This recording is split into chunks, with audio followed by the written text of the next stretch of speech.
How the heck are we doing today? It is a new day. And it is a new time to, well, a continued time on this session, which I realize is pretty thick already in terms of the mixing. There may be some things that I can probably get rid of for now to make that a little bit better. Let's see here. Maybe looks like I don't have much. Okay. So I was hanging out with, yo, what's up, Hazel? Nah, you're right on time. You are right on time. I was hanging out with Colin the other day on Discord. Was kind of updating things on my native access and stuff like that, updating Hydra.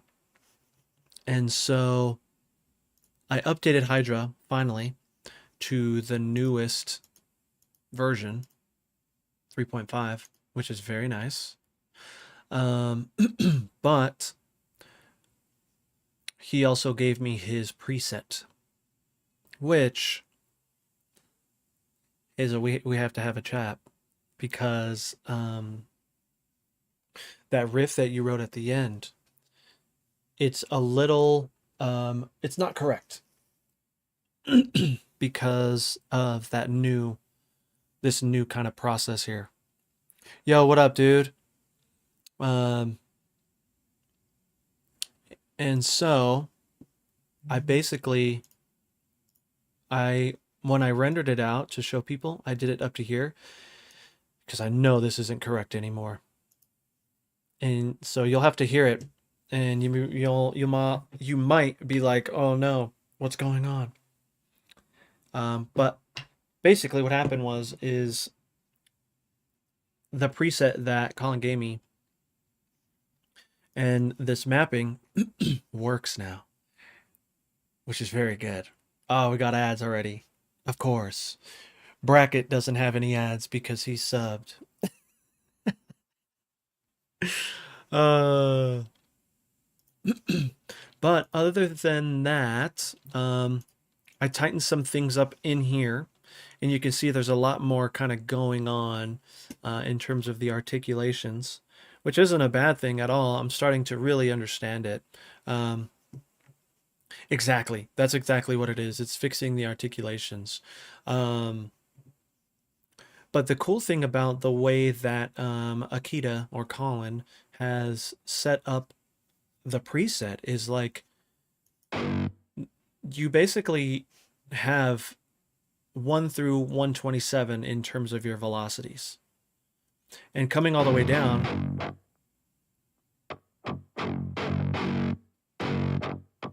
you don't have palm mutes down here anymore, which is okay because, as you can see in here, I have the sustain mute turned on here.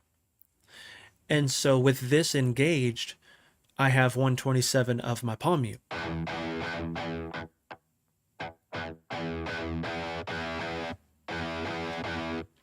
Or here, actually, let me engage it. I think. Uh-oh, I need to make sure that it still works. I think it does.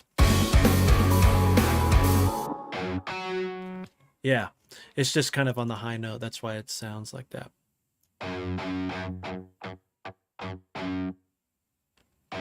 And so that's really awesome. I love that so much.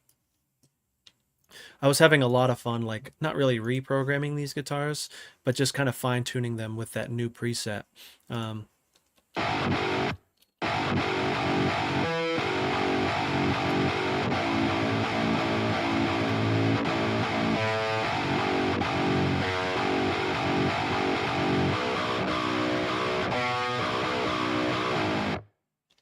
Just sounds so much tighter. It's crazy. What was the file that was missing? If it was the random note delay, do you Oh, yes. It was probably the random note delay. I was doing a one-on-one with someone who reached out to me and needed some help, some one-on-one help. I did that today, and we were running into that issue as well. And so it was the random note delay that was giving us issues, and so I kind of sorted him out, by pointing it to the note delay that I had him download. And so, yeah, it takes a little bit to get going, but once you get it up, man, it's awesome. I feel like too, now that I'm hearing these isolated, they're. I wonder if I could just put these at 100.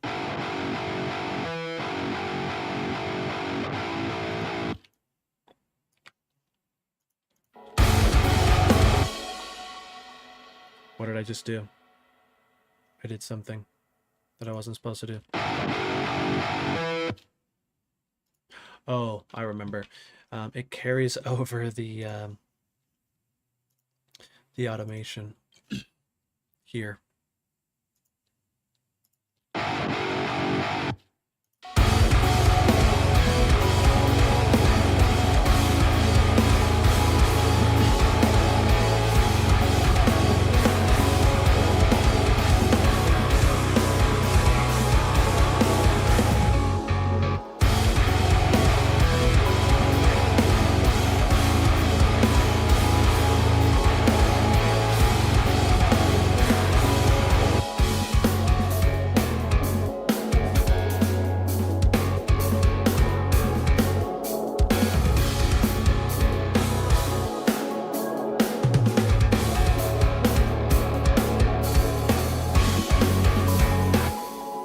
I'm gonna turn down that hi-hat just a little tiny bit.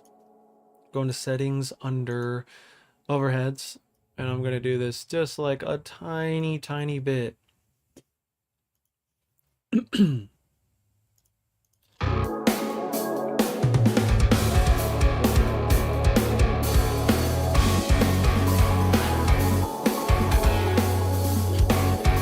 Understood the articulation velocity syllabus. Very good.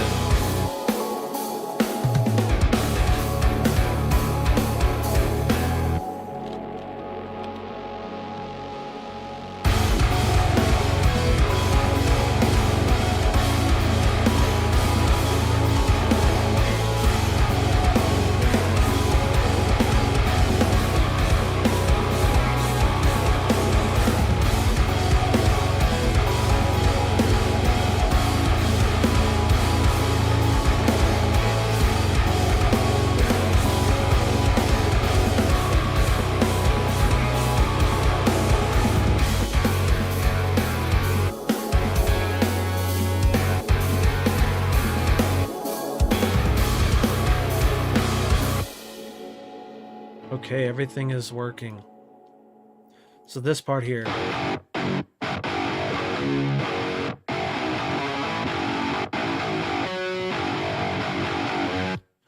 Dude, everything with the preset is very good.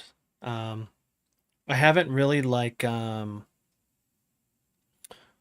haven't had a chance to mess with it until literally just now, or like when we were talking that night, and then now. And so this is kind of like the opportunity that I get to mess around with it more. Should have a little bit more smooth and solid sustain. Exactly. That is probably the biggest thing that I noticed. And I noticed a lot too in here.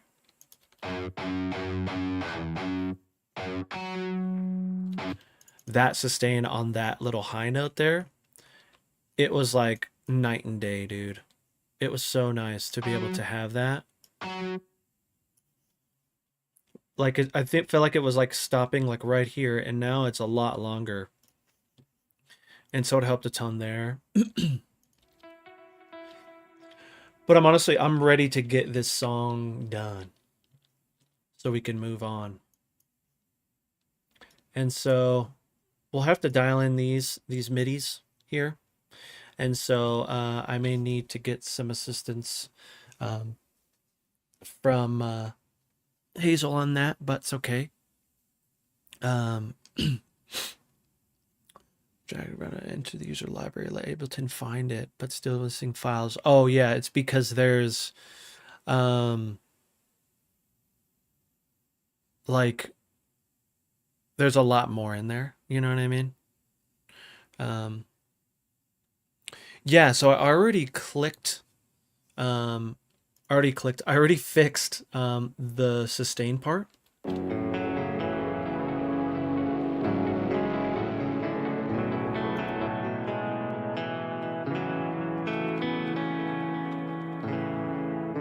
This sounds so good.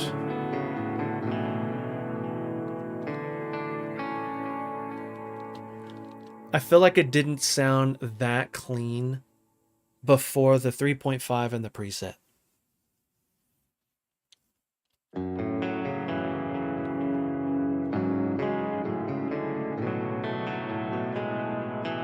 Woo!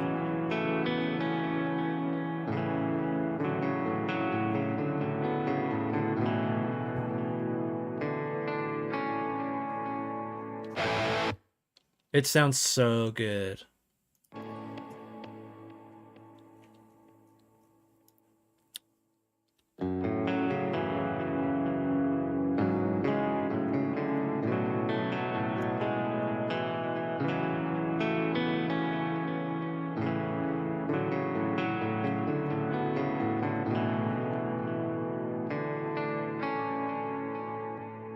I feel like that's kind of hard for you to see.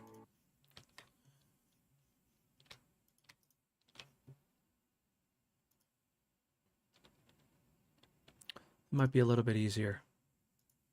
Definitely with the scale turned off, it'll be a lot easier, but I'm going to change this color too, just so we can see it. Turn this off. Okay. So yeah, it's literally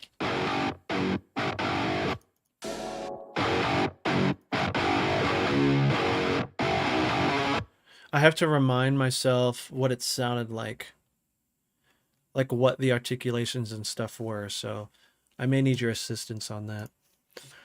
But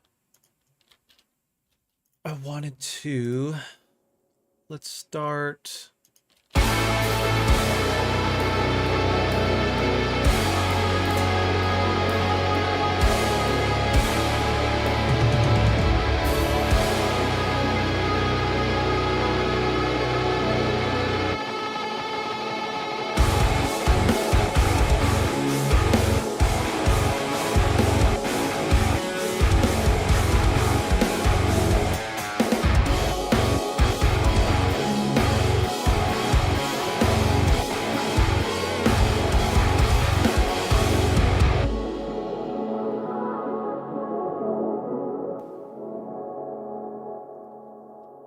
That's right. I remember what I wanted to do.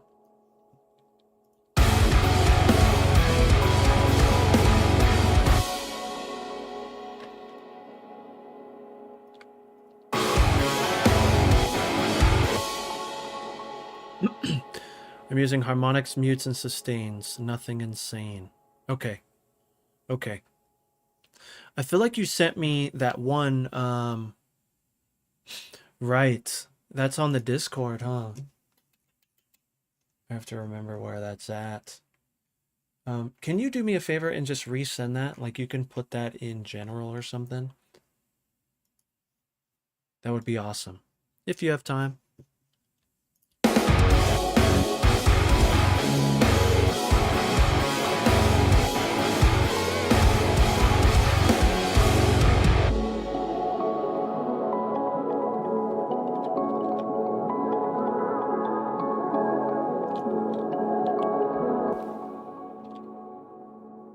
Like I'm going to bring this down a little bit.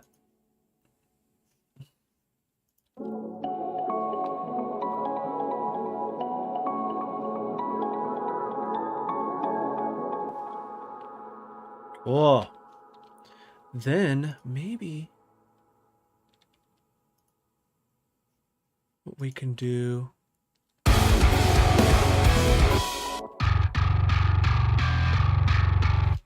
Ooh, Is that right?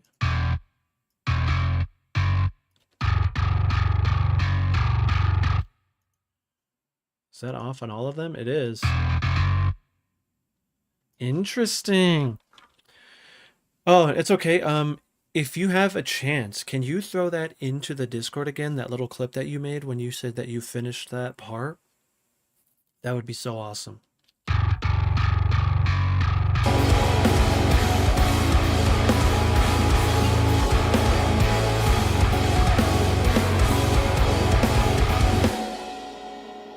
So rather than split parts of a track regarding articulations by changing velocity, can it be done with an automation line? So you're talking about like with the guitars, like with Hydra? I think that it is all through these little triggers here. I call them triggers because that's literally what they are. You know, you're triggering this articulation. And let's say, you know, like for example, on this, I'm doing a sustain and then like a little mute here. You have to re-trigger sustain so it turns back on. You know what I mean? Um, just adjust the velocity. I would adjust the velocity for that single note, dude. That's probably going to be your easiest and safest bet. You know what I mean? What was I going to do? Ah, yes. I wonder.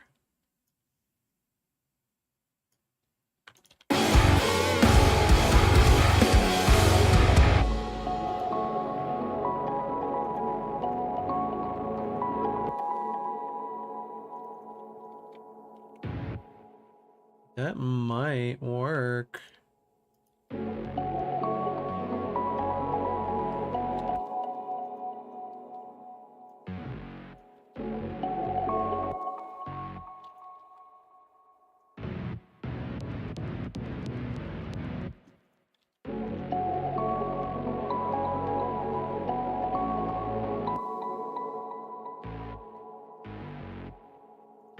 Gonna try something here. Oh.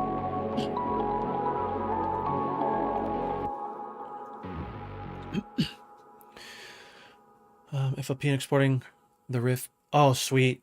Thank you for doing that. I mean, you can automate the velocity Ableton device. You just have all your velocities at 127 in the piano roll and then automate. Oh, right. Technically, you can. Is it efficient, though, would you say? What is the most efficient way, would you say?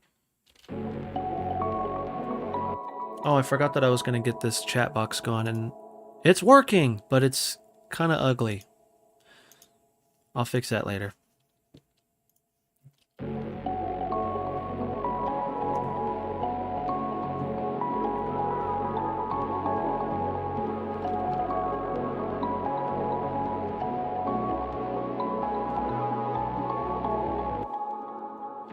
I don't know. I think keeping it...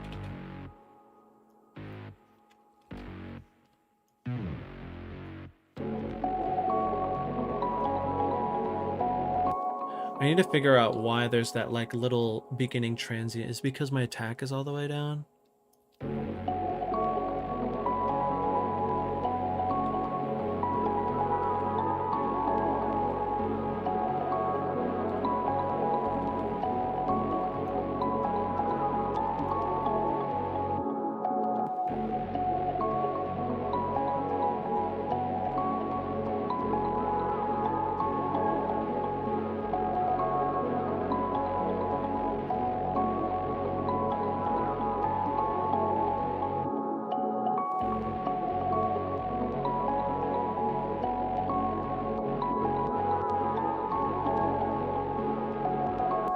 Yeah, there's like a little thing. I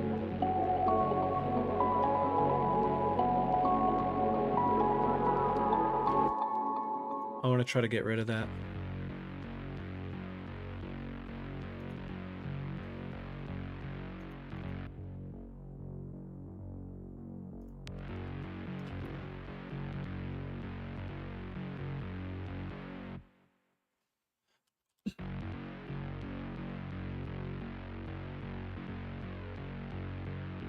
Made it a little bit better.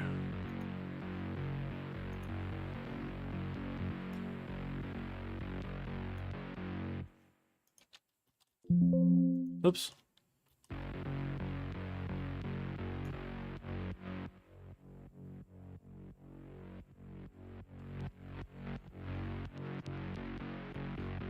Yeah, it's like really intense. Have the release much longer. Okay.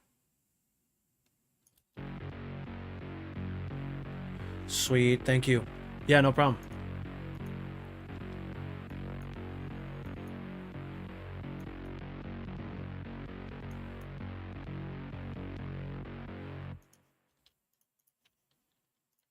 I also think rather than doing just this,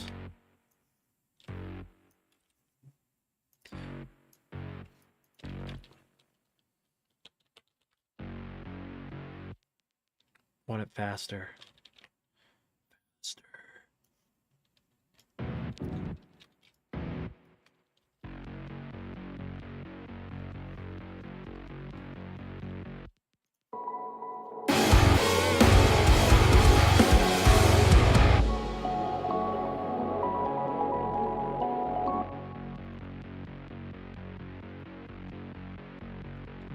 You hear that? Unless I need to have the multiband release short. As long as it goes. Oh, I see. We can mess around with that.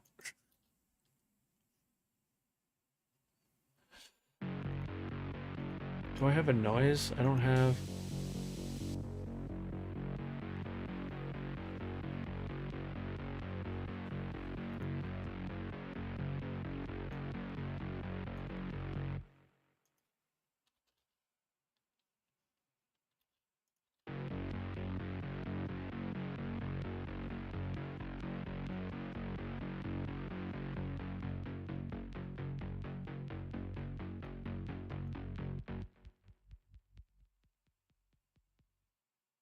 Yeah, that thing lasts, or like, you can hear it in there.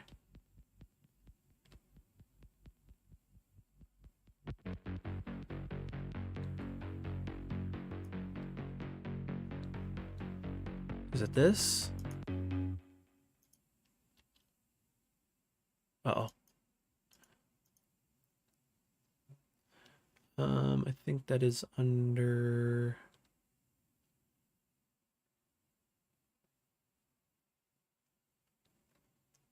Basic Mini.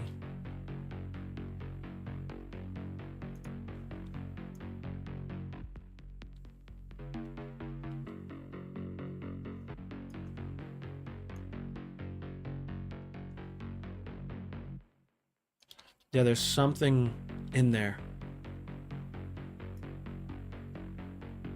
Which is not as annoying now.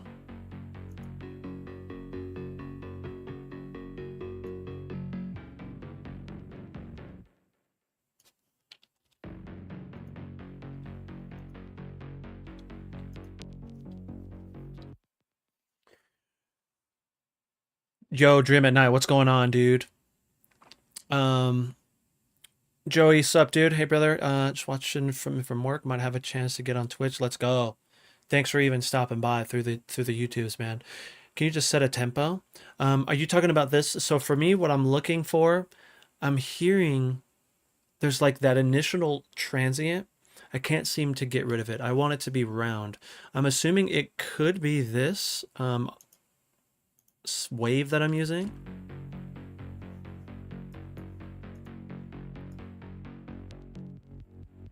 Because it's like still there.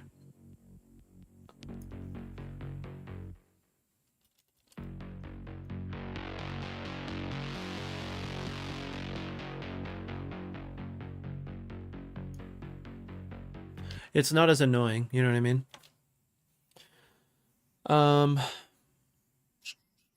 You have a pitch envelope or multiple tuned voices? So I have multiple tuned voices. I have 13.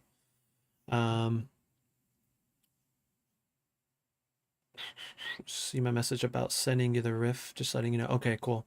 Got it. So I tried that with the envelopes on the, like a little bit of tack on each.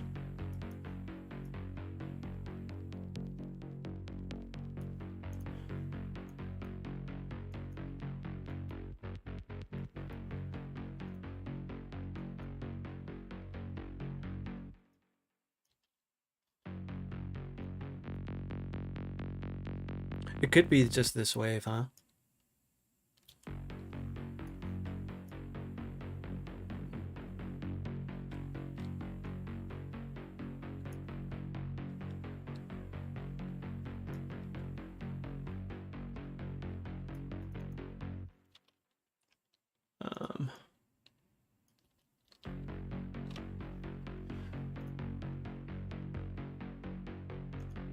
I'm gonna try.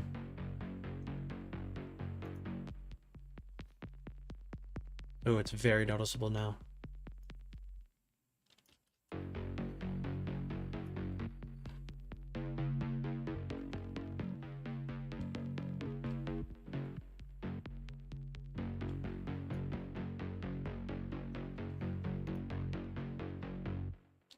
It's not as bad.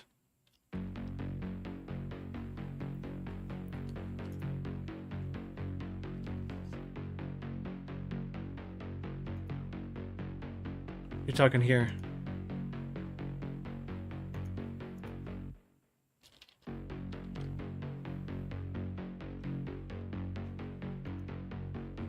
It's better.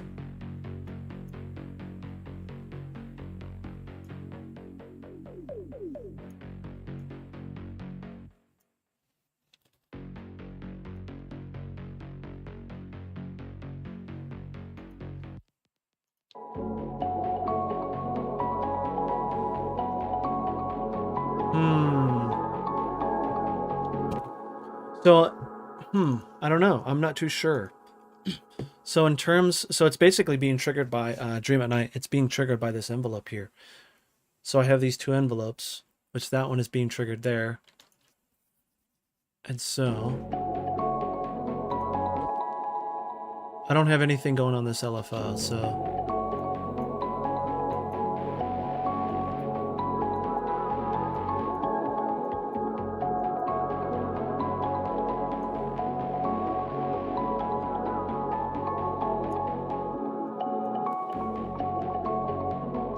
oh, it's like more noticeable.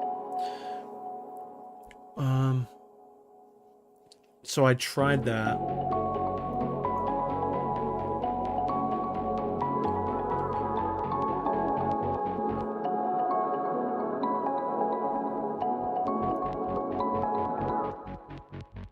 You hear it there?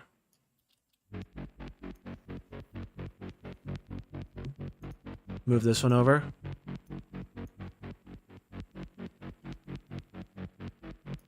It's like when it stops down here.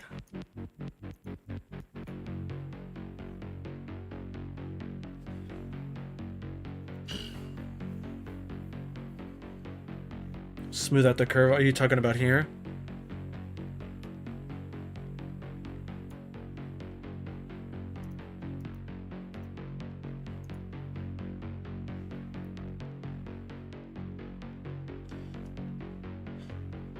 "16 voices here."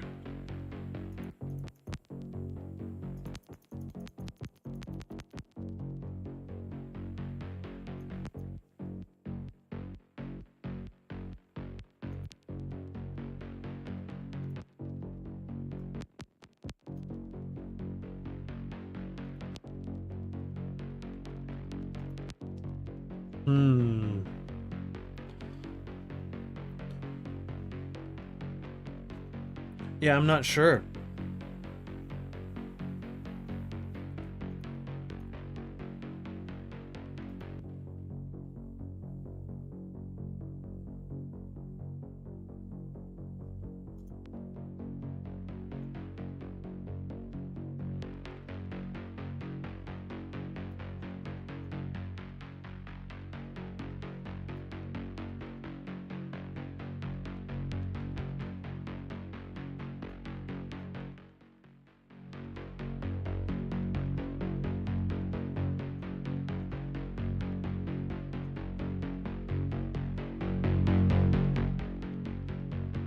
That's a little bit better.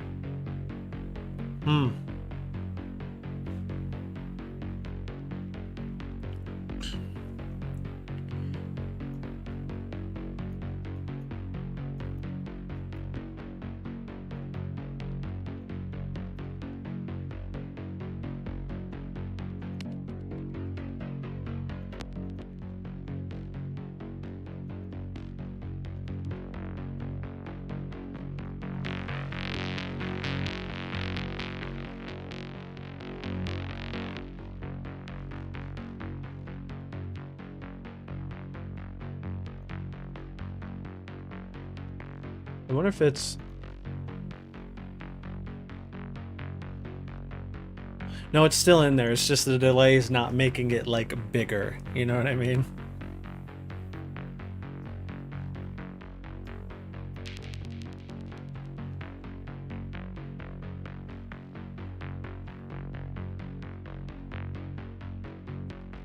It's better.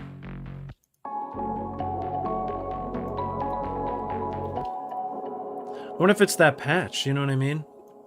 Because that is so freaking weird. Oh, bracket. Man, I'm so grateful the streams are going again and the fam are reconnecting. Let's go. Much love. The past few weeks have been a massive inspiration for getting back into recording. Dude, I mean, you know, it goes both ways, dude. It really does. This has been a lot of fun. Ooh, Kevin's over on the tubes, dude. He says sounded real good. What's going on, man? How we feeling? How we doing? How we looking? He's probably looking good. He's probably feeling good too.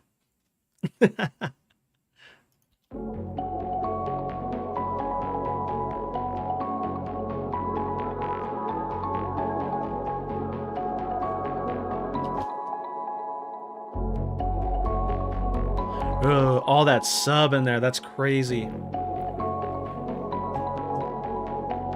I won't worry about it too much. I will not worry about it too much because we need to start going horizontal. Okay. My goal was to go from here.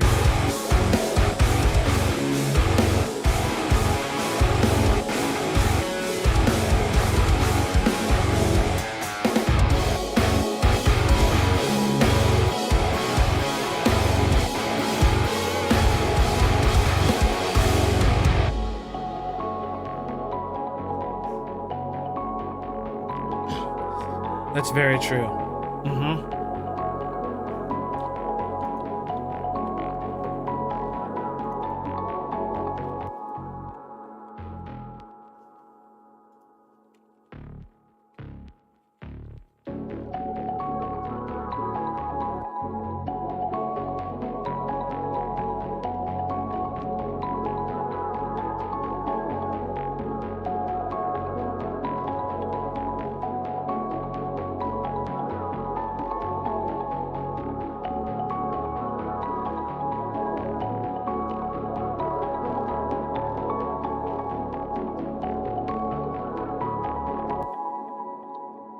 Yes, a lot of room for vocals right there. I love it. Yes, I completely agree with you on that one too.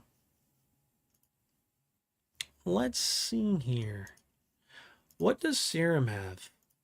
I have a lot of like random Serum patches that we can kind of see if there's anything in there that's cool. It's very cool. I don't notice it too much in the full mix. Okay, so that was my issue, and maybe we can kind of cloud it with this new synth that we're going to put in here. But I think that, yeah, I could just be OCD, but I can also like try and find a different patch maybe offline. You know what I mean? Um,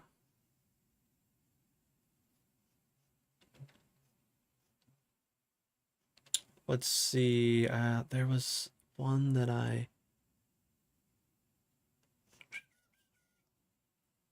don't remember if it was a chords thing or what. Pure distortion goodness, I'm scared. It is nice. It's not what I want though, dude.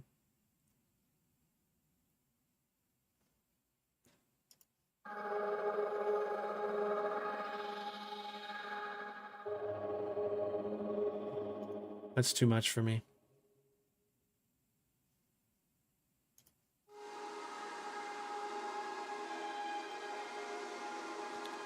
That's crazy. That sounds like our sample, huh? Ooh, I like the rhythmic cymbals. Yes, please. You like that one? I just feel like it would it might clash with the one that we have in there, you know what I mean? Oh gosh, my keyboard. Come on, keyboard, you can do it, dude. No?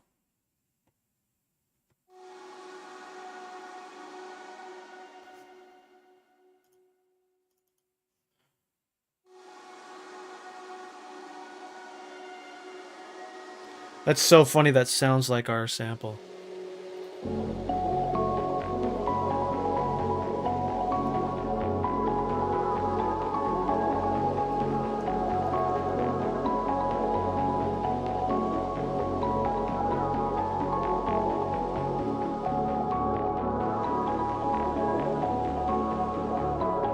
Come on, keyboard. Come on.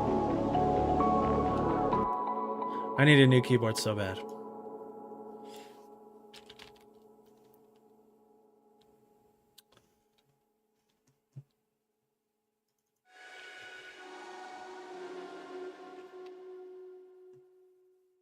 Yeah, should we throw some drums in here? Like some of those kind of, not the ones that we've used before, but I mean, we can just do the cymbals too. I'm down. Like that little hi-hat thing maybe, you know what I'm saying?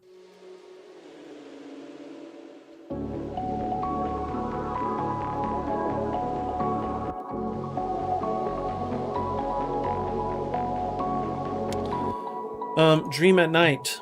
So these ones I got from Obbit. I think they had like a big like the ultimate serum preset pack or something. And it was on sale for like I think $15 or something ridiculous. And so I think that check out AUBIT. See if there's anything cool in there that you would like. I know Cymatics has some stuff too. Also, in terms of presets, you'll just love Pigments a lot more than Serum for that. Ooh, very good. Symbol that is percussive, but just has the kind of overtone structure. Yes, I like that. I like that. Oh, okay, I like that. You're saying that we need some more verbiage on that, dude?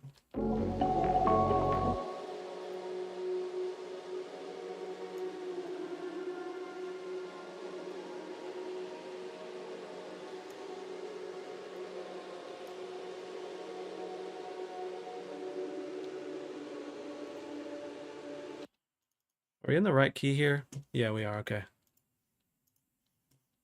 It doesn't sound correct, but woo!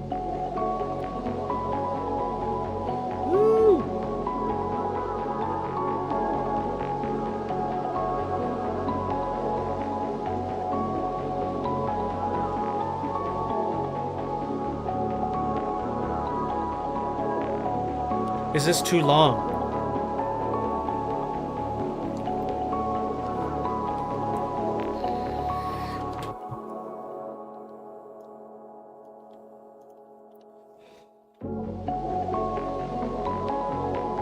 Might be too long.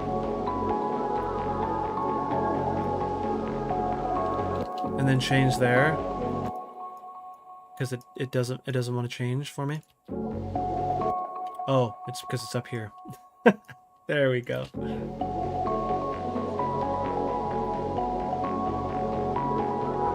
Let's see.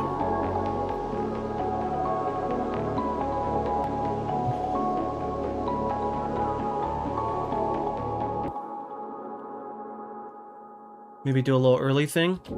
Get the chorus going back.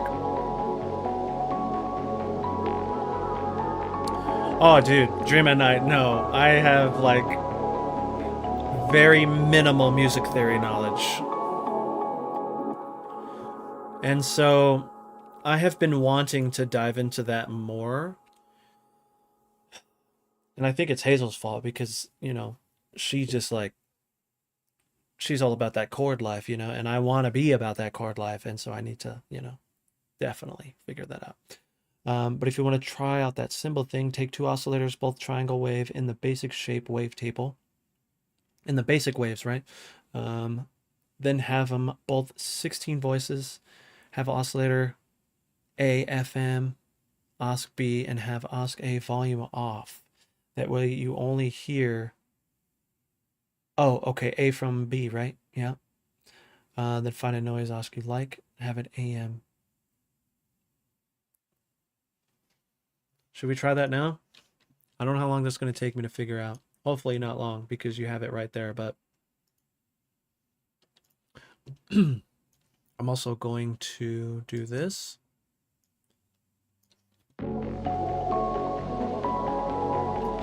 How should the MIDI notes be? Sorry. Let me turn that down. Should I have it be a long thing or should I have it be... Also, Dream at Night, where did you learn music theory just through like YouTube? Just kind of, going through the motions of the painstaking process of all of that? I think for me, it's like chord shapes and stuff like that. Um, I would love to just sit down and do like just crazy jazz or like neo soul chords, dude. And so, that's the goal for me one day.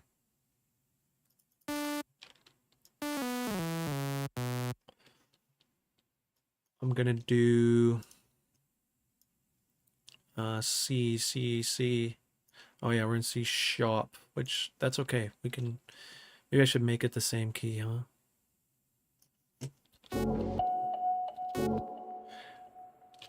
Hazel, I know you can help. I may need your assistance. Neo soul is like my favorite thing.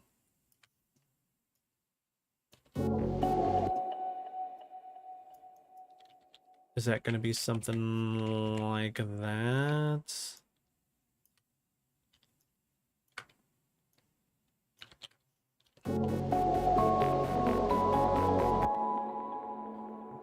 I wonder if I should do something like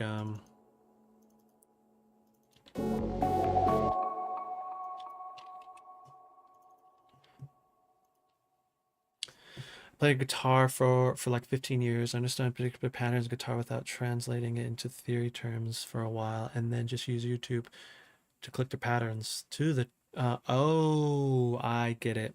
Yep. For me, it's literally like sitting down and like doing it. Like I just want to like I just want to do this. You know what I mean? But in terms of which note on the keyboard, you can tune it by ear. I'd stick with your key, and then you can make a pattern or wishes are like a long loop. Oh, okay, I get what you're saying. And then just LFO it.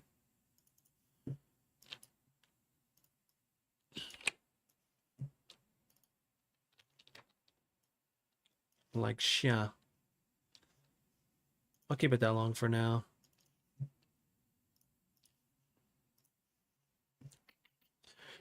Okay, so take two oscillators, both triangle, which that's what we're on, right? Basic shapes. Bam. Yeah, no, this is kind of not triangle. Basic shapes, both triangle.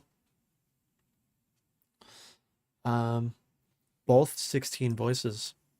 Got it. Both 16. Then have oscillator A frequency modulate osc B. So you want this here, FM from A, or should I do it here? It doesn't really matter. FM from B.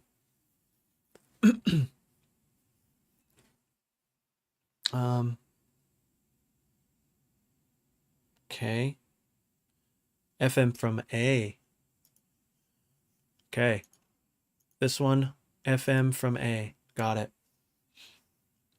And then have oscillator AFM again, have A volume off.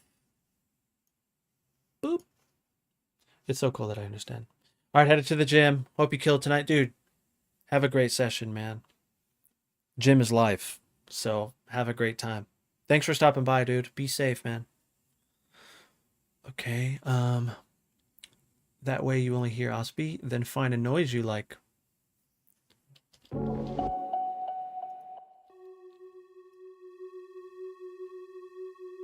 Okay.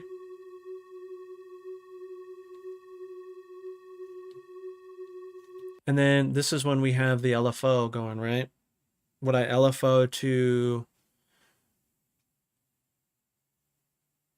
this?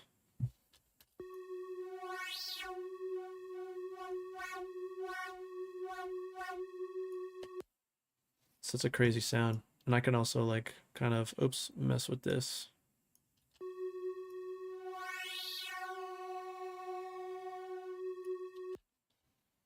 Put macro 1 on the FM on OSC. This, right?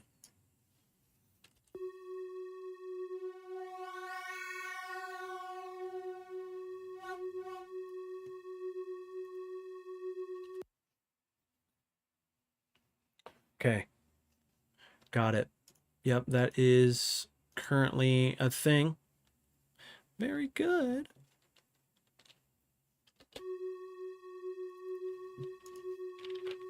We're in the same key.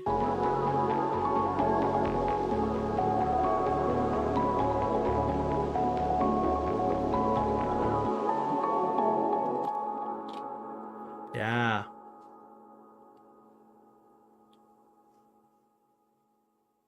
On OSC A, you want AM from noise OSC. This?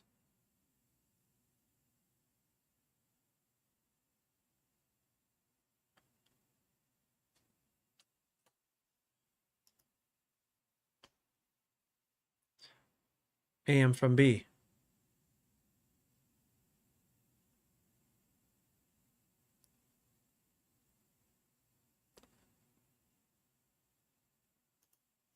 Oh wait, AM from noise OSC? FM from noise OSC. Is that what you mean? Is that what you mean?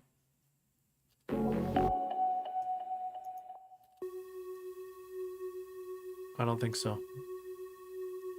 I don't think that's what you mean, huh?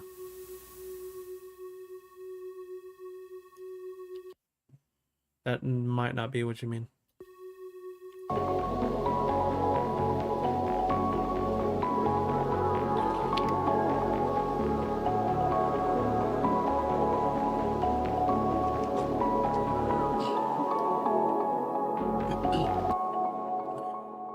Should we, that's okay. Should we do this offline just so we can keep going horizontal and then I can just grab some sort of random sample? For now, I'm just going to grab some sort of random sample, dude. But just so we're not spending the whole stream doing that. What am I looking for? Drums.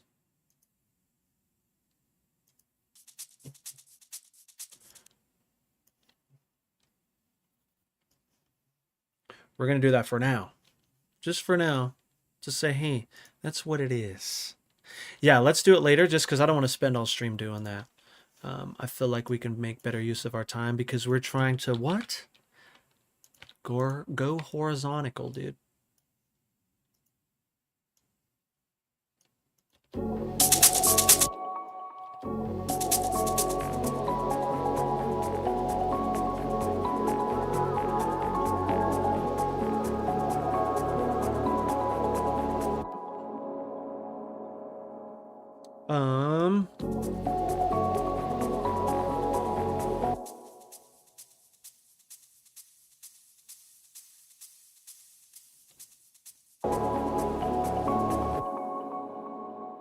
We might be able to get weird with the delay or something, just to kind of add a little bit of depth here.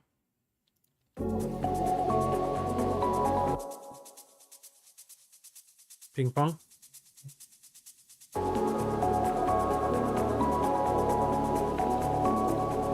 Yes, that would be awesome. Thank you, man.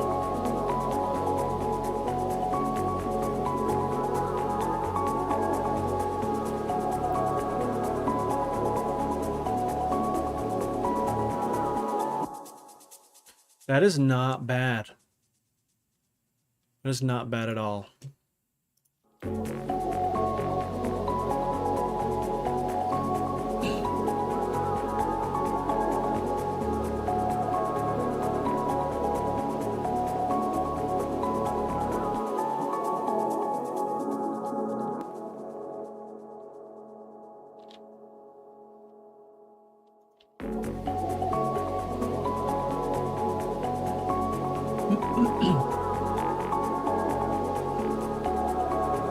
Okay, I may need your assistance with that too then, once we kind of mess with it.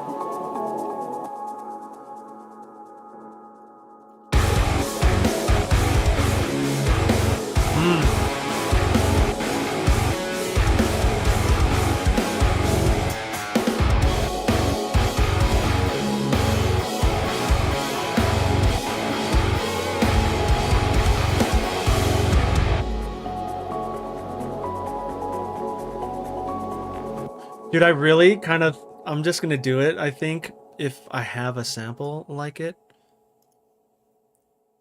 I wish I had like this the transfer records samples, because I definitely want something like that in there, but let's see what we have. I'm gonna turn this down because this is gonna get kind of annoying possibly.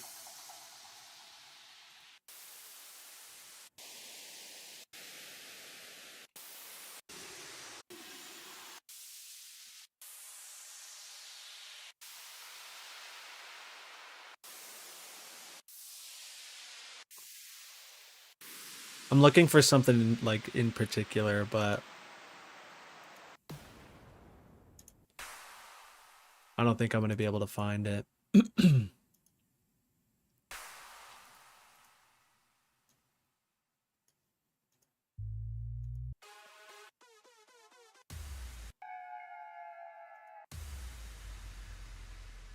No.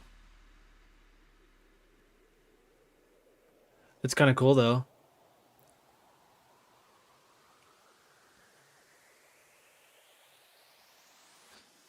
I'm gonna have to like find it somewhere.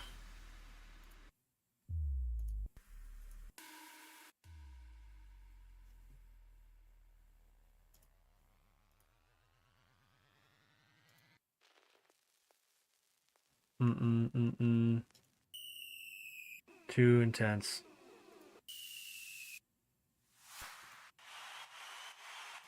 Oh, that's so cool. I'll just use one of these for now, and then I'll try to find it. Oh wait, what is this? Oh, Logic Pro X. Okay.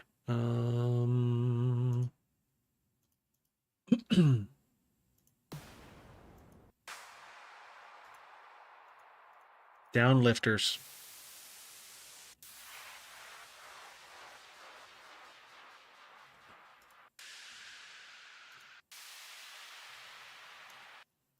Okay, sorry. I know that's probably annoying.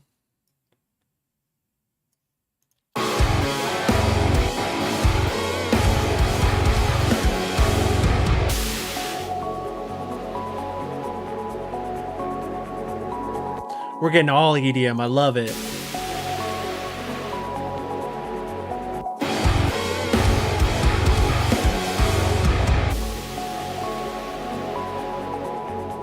It needs to be way down.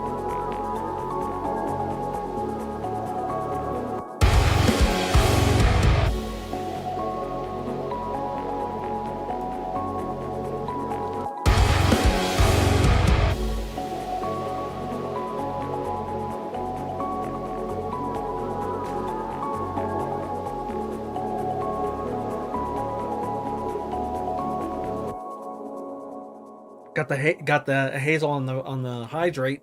That was hard to say for some reason.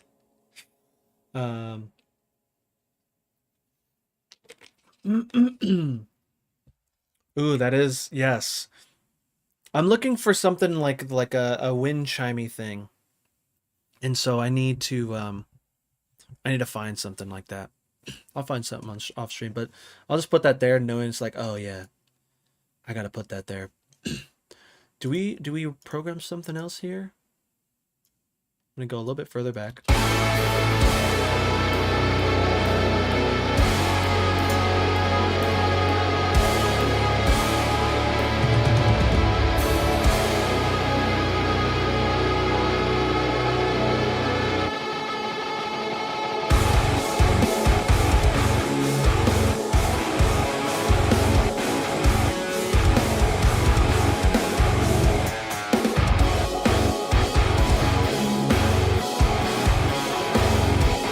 Very good.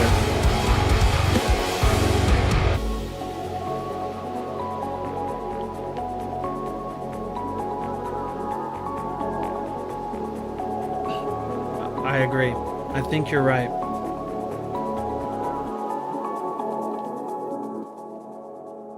I mean, we can really just go back here if we really wanted to.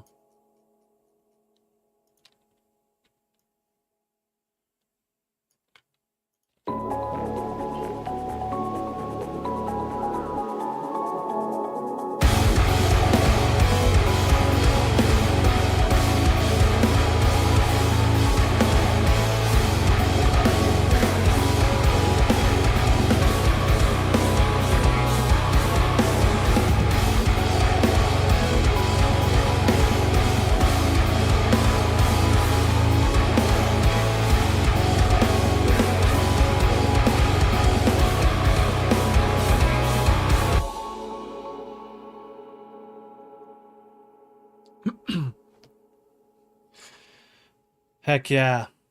Hazel, no problem. Thanks for stopping by. Appreciate you, and can't wait to hear what you come up with.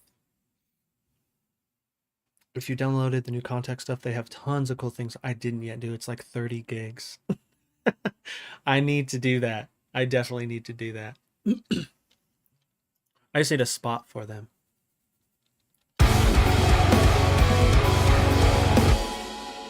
Something is happening here. Is it this thing?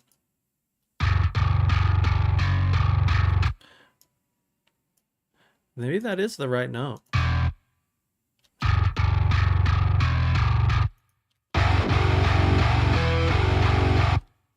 It is.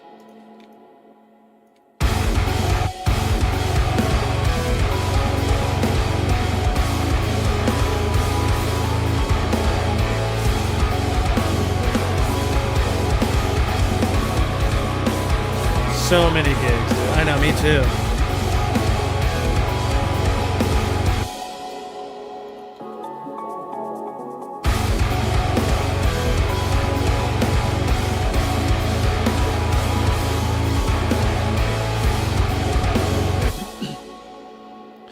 So this song is heavily structure based, you can tell. Which it's kind of what I wanted it to be. Just to kind of easily follow and just realize that like it doesn't have to get too crazy with the structure. And I mean, having structure in general is like really nice, you know. We'll do low. So right now, if we wanted to call that an end, we could do that. We are currently at, I mean, 321. That's not too bad. That's like your standard kind of, you know, I would say mainstream. Mainstream's a little bit shorter these days, but that's kind of your song there, you know? Big sus. Oh, big suspend. I forgot we did that. But I mean, for now, we can kind of call that like good. You know, it's not bad. Outro, chorus. We got the little break, verse 1, verse 2 for singing. And then chorus 1, chorus 2, verse, break, the softness with the cool thing that Hazel made for us. The big sus. And then breakdown 1, breakdown 2, change the cymbals up a little bit. We added that crazy fill, which is not a crazy fill. It just feels like that because we did, you know, on the last episode, we kind of moved it over a little bit. Then we have our new little bridge, which, you know, we can also expand on, but just for the use of time, this can be what it is for now. A lot of cool little elements that we added. And then we end here, which, you know, again, we can also add an outro, but I feel like it's long enough, you know? If someone was big sus in Australia, then they're very, I know, that's so funny. I kind of named it like that on purpose. She the big sus right there. But I think now we can kind of start talking about mixing a little bit, which it's pretty close. Just because if you watch during the episodes, I can't help it. You know what I mean? But I could show you what I did. We'll just start from the beginning. We have Portal, but before Portal, I put it through a little bit of EQ.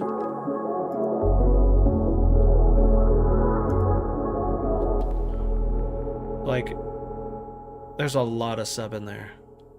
Oof. One day you'll have a serum kick, clap, cymbals that you all made. I know, dude. I'm excited. I saw that video on the Discord. I'm definitely going to check that out. So I kind of filtered out all the lows because I didn't want that. I just wanted the cool effects up here. And then I use Portal to add, you know, the cool things that you hear afterwards. And then drum bus.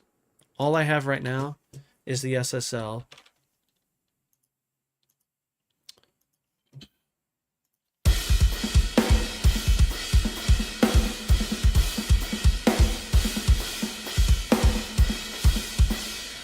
So I have the SSL on the punch setting, and then my threshold, I have it just kind of tickling it. I'm not going crazy with this. I'm not trying to like have it be an effect or something wild, you know? And I didn't touch these. The only setting that I touched was this threshold because I'm just like, it sounds good enough for me. On the kick channel, all I have right now is this. Which, to be honest, it doesn't sound too bad with just that. I mean, I can add, like, something that I usually add is I'll add the smash and grab version 2. It's free upgrade if you have smash and grab.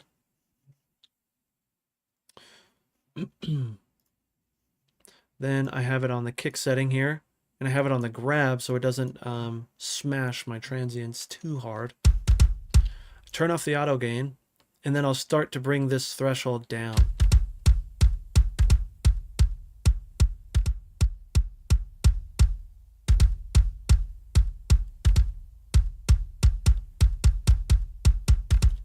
I don't get too crazy with the gain reduction. I'll experiment with this too. A lot of it is me like just moving the soft tape and hard and the saturation, bringing it up, seeing what it does.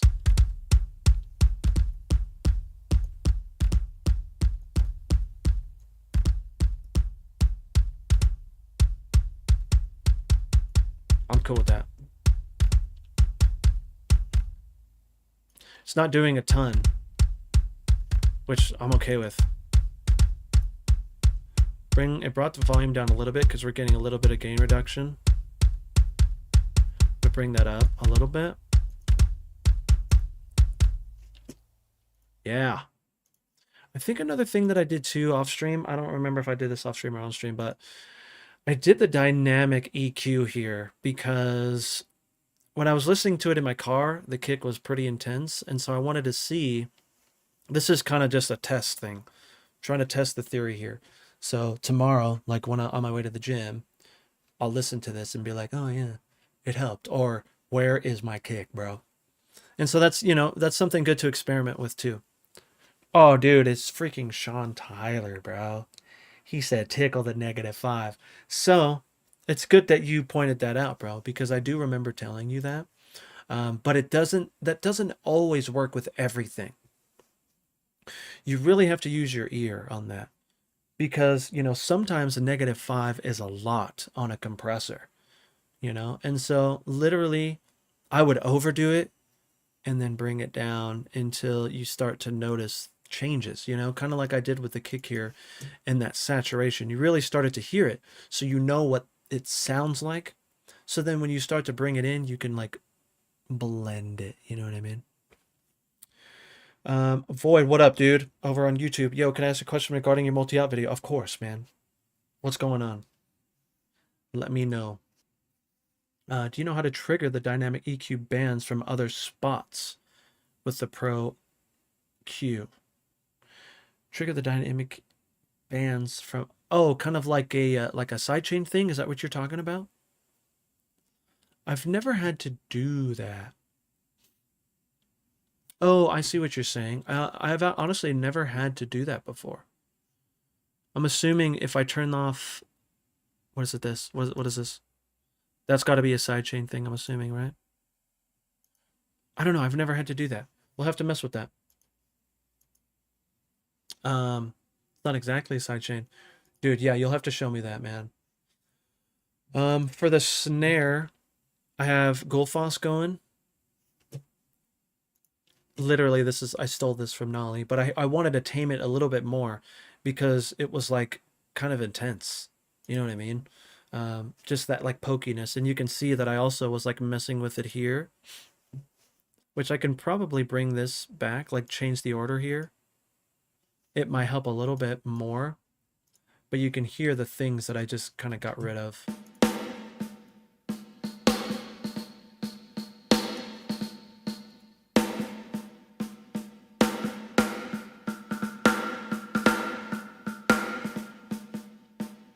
So fugly, dude. And then this is just kind of helping me out with that. I remember the last time that I brought up Gullfoss, I was just watching back one of my clips. And it like froze my YouTube side, so hopefully we're still good. But then the last thing I have is Soothe, and it's really helping with that. There's that sound. So when you hit the delta button, you can hear what it's kind of soothing. And I just kind of sweeped around to like, but it's like that range right there. And then I mess with the depth here. Just because it was really poking through. And so I'll turn this off again. And you can probably hear that reverb there. I think it's this one. This is a, they call it a convolution, I think, reverb. And I got that. It was like a free Max for Live plugin. Yeah, convolution reverb. You can just search for it online. But there's a lot of cool things. Real places, ambient small rooms, chambers, like very good. And Colin, I don't know if you ever told me about this, but this thing is awesome. It has great IRs too. And it's such a quick, like, let me just throw that in there. And once I started to get more Max for Live plugins, I was like, I need to get more. And so I'll probably have to experiment with that. I also follow that Fox guy. I forgot his name, but he has some cool stuff too I'd like to check out. For toms, nothing for toms yet. You bring down the MIDI so I can kind of see here. I just have like little sporadic. And so I guess we can kind of go through that right now. I don't really know if I have, looks like I have something going on. Yeah, and we can also mess with those velocities because it just doesn't sound as real. But I think I just put that quickly there for the idea of that. Yeah, there's a little bit of variance in there.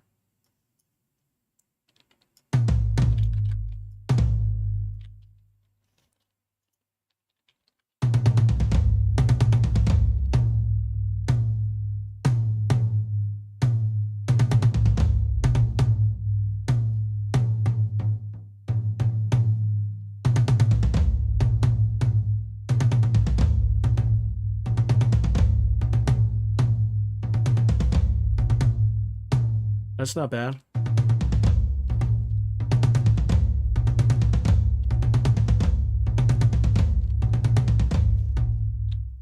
I'm down. Good enough. Fab. Grab a fab filter here. Under here. Pro Q3. Okay.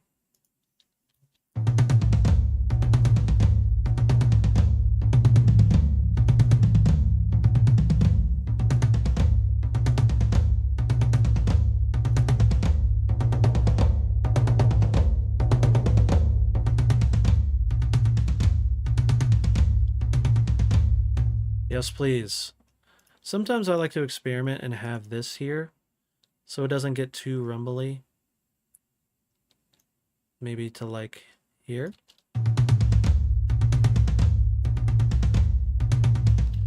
Yes, please. Pink, what's going on over on YouTube? How we doing? um, when I right click on presets slash batch configuration and contact, I don't have the factory folder with the multi-out options. It only shows me the top four. Do you have Contact Player 7? Are you on the full version of Contact? Are you on Contact Player? And do you have the 6 or 7? That's definitely good to know. Because I'm assuming you're trying to multi-route PV, right? You can literally drag any WAV file into that. Oh, no way. Make custom delays and filters. Ooh, that. Yes, please. Gotta experiment with that for sure.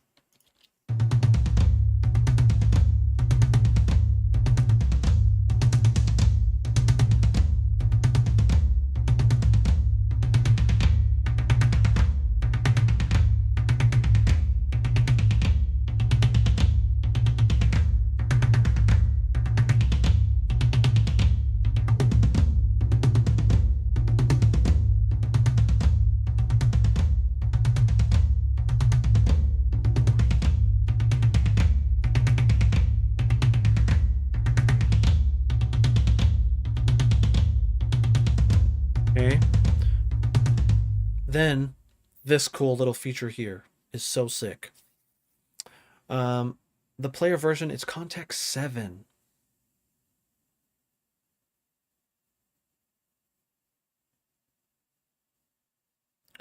And so you're saying when you come into here, into the output section, which I keep forgetting how to do this. I believe it is rack view, which I hate. I was having trouble with this yesterday or this morning. Okay, so you're saying here in the factory that doesn't have a factory thing. Hmm.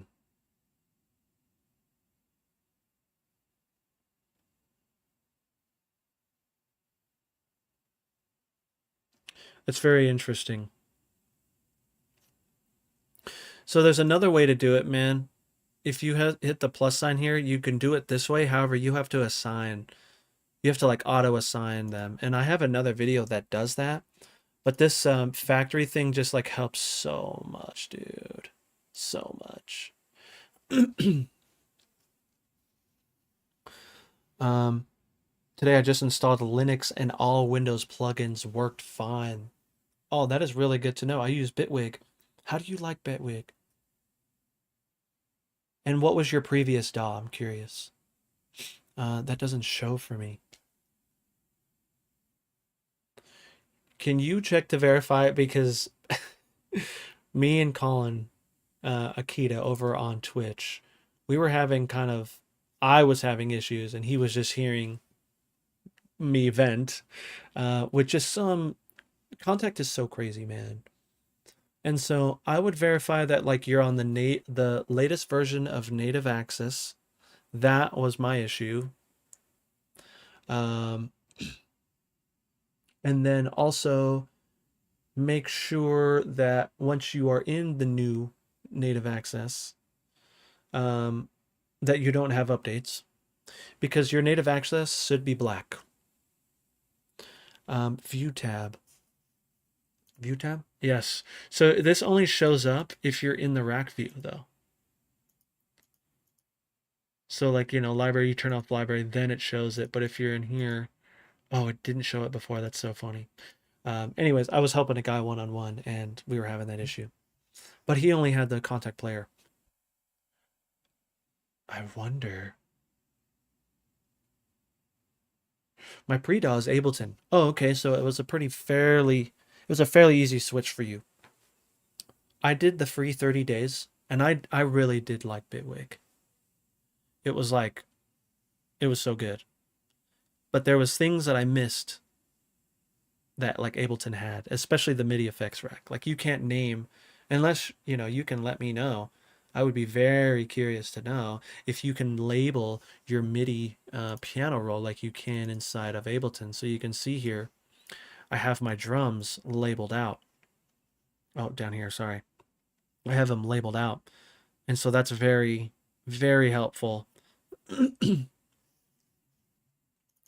But void. So again, there is another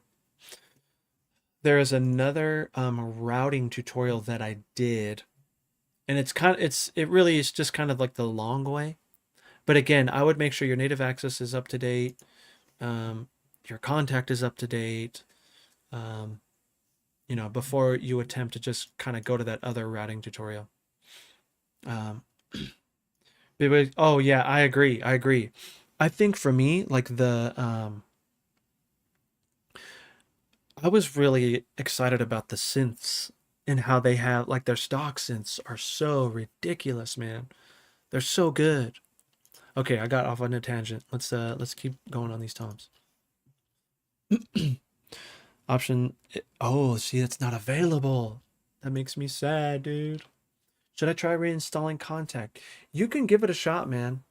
Is your native access, is the UI black or white? Because mine was white until the other day.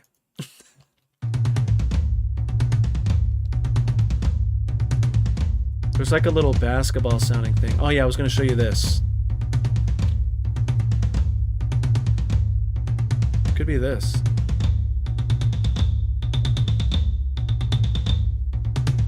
That's not a horrible sound.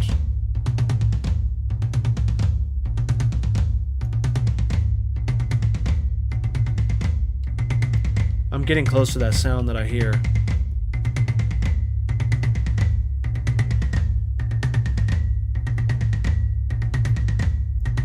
Hear that overtone in there?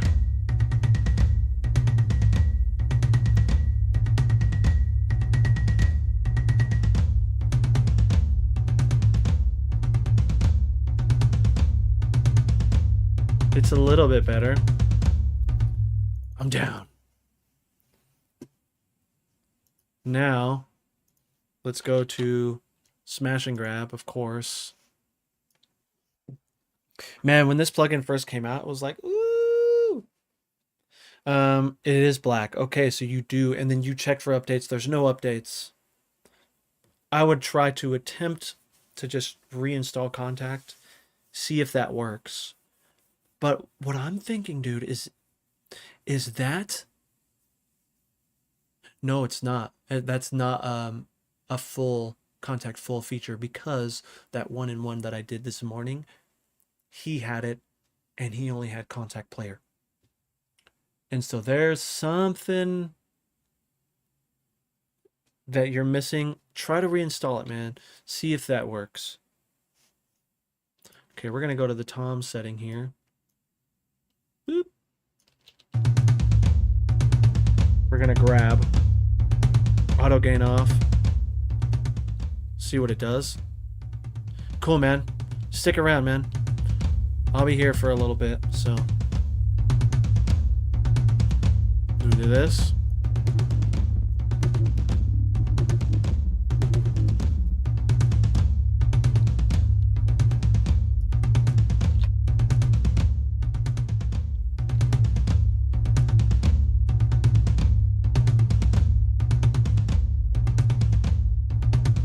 That's not bad.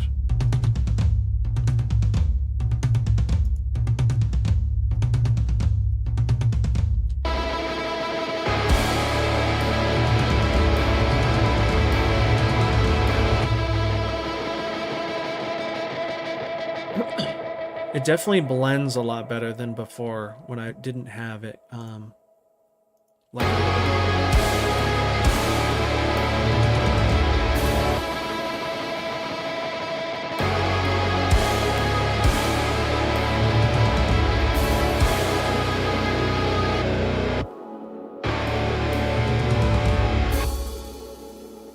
Can probably bring them up a tiny bit more.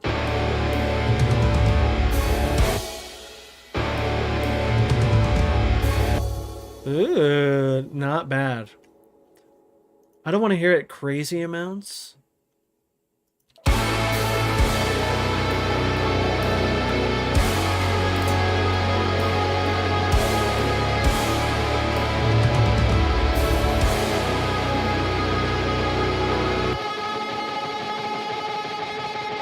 That's not bad.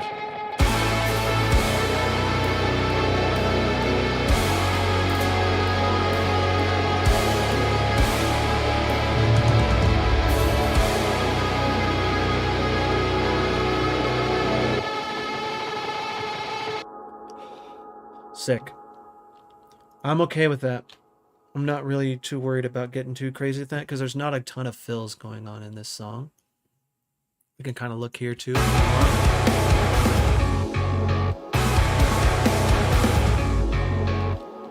Yeah. Oh, thank you so much. I'll kind of show you a little bit here. I'll show you the verse and chorus.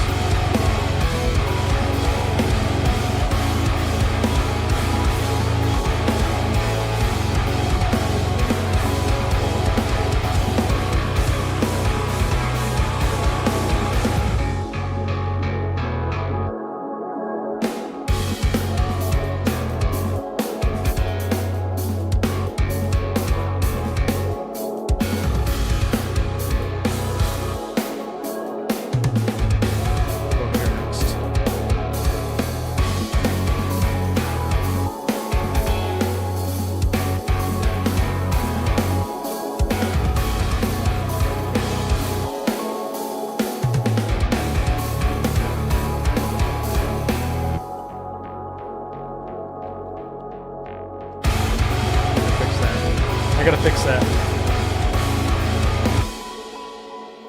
Yeah, thank you. This was a lot of fun to build out. A lot of trial and error things, you know. But oh, okay. So this is actually MIDI bass here.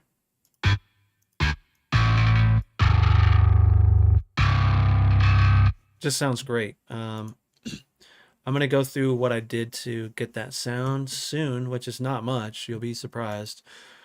But I'm gonna go to the overheads really quick, show you what I did there.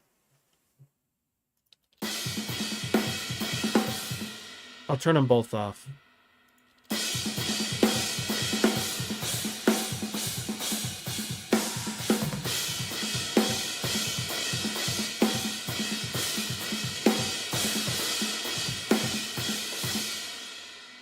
Nothing crazy.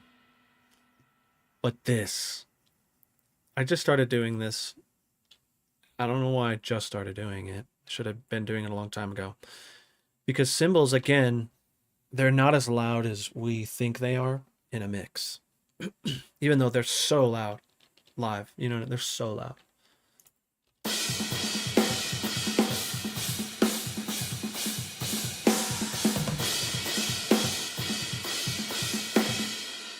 And then another thing I did was this.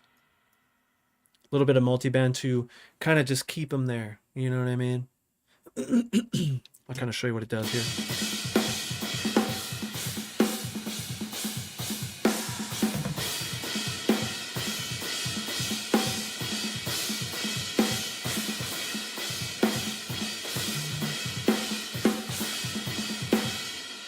Yeah, it's not a ton, but it's keeping it in that realm so it doesn't get too overwhelming on like the cymbal side, you know, because again, it's just so it's not as loud as we think they are, the cymbals.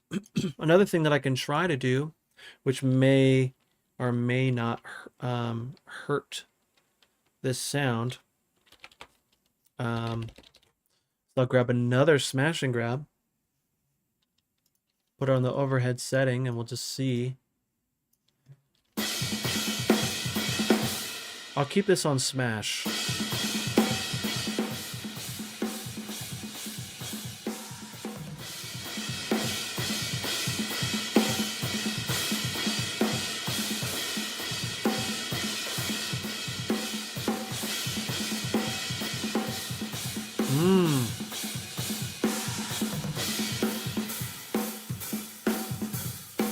That's not bad.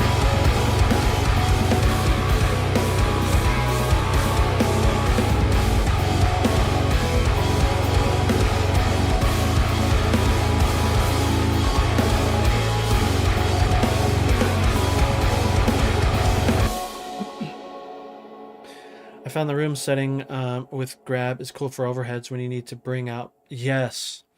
So for me, what I realized too is like this snare in the overheads is so loud. I actually had to turn it down a little bit, which I'm not mad at. You know, I'd rather have that than.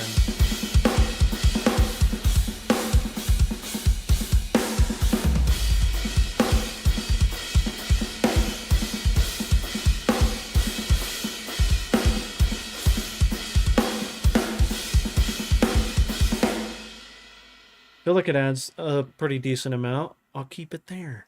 We'll keep it there. Maybe we'll bring it like this, just to parallel, just to say that we parallel a little bit. Okay, next we got the mono. I might do that.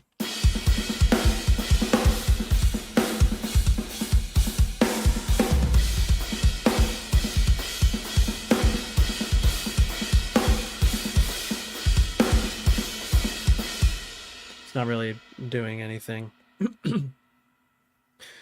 Snare needing to be pushed down. I do sidechain with Soothe to tuck it. Yeah. Yes.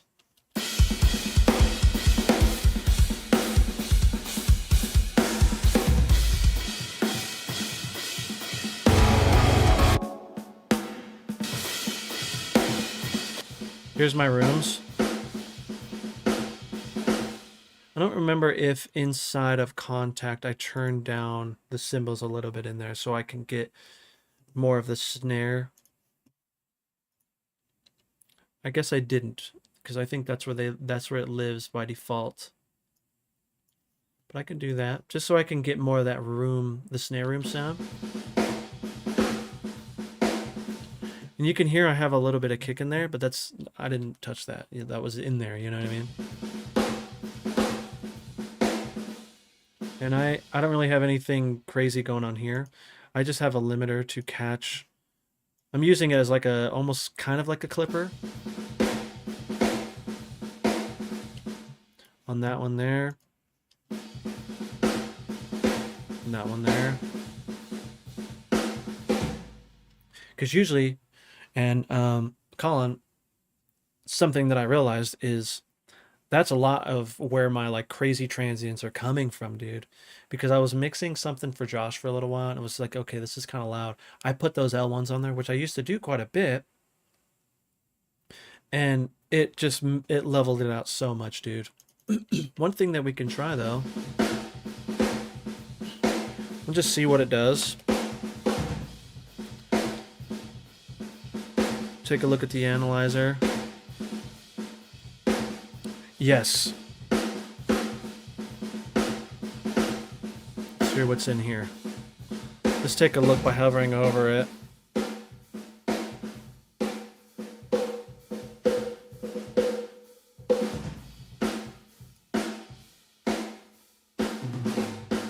What is that, 400? Come down.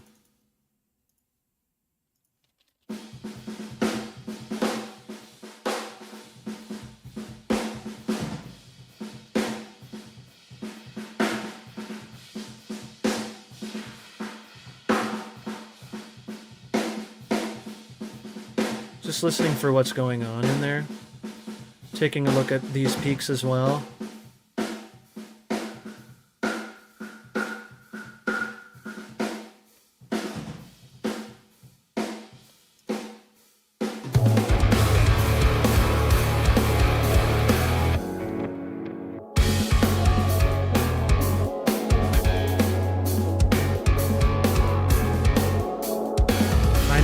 I did see that too.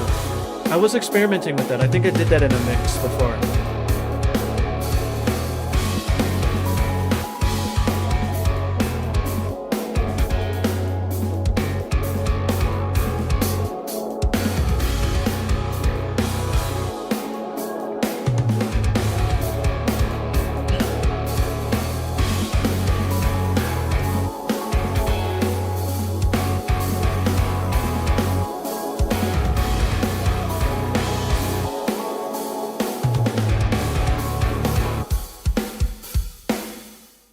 I feel like it sounds a lot better for sure.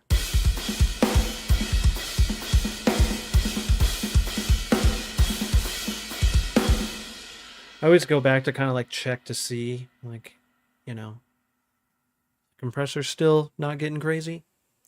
Very good, you know. But again, I think a lot of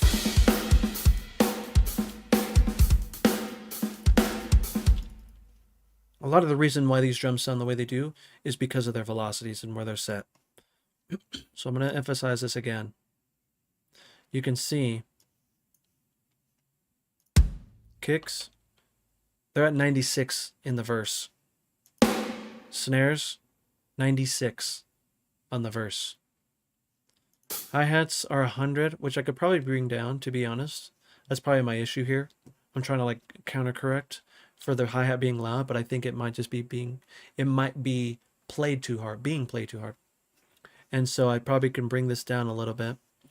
Crashes 100, just for the impacts, you know what I mean?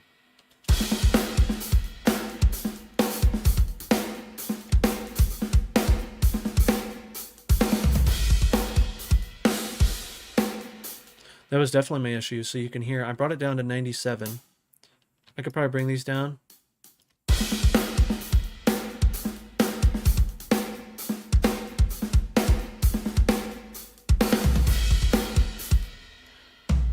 Toms are sounding good, finally, because we mixed them. Okay.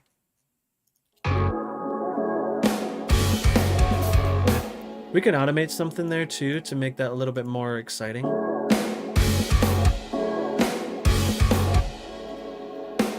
And a lot of it too is experimenting with that flam.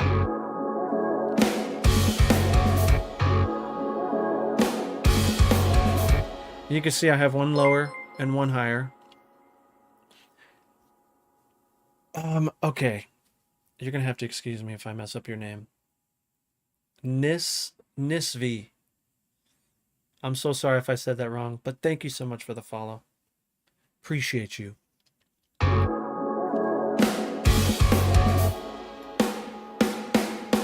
Let's try to do that at 100. Oh, very good. Well, thank you for stopping by. Welcome to the stream. We're just kind of mixing this song at the current moment. We're reaching the end of this, which is sweet. You know, that means we've kind of finished it, you know? Very good. Oh, came from YouTube. Nice. Were you chatting in YouTube?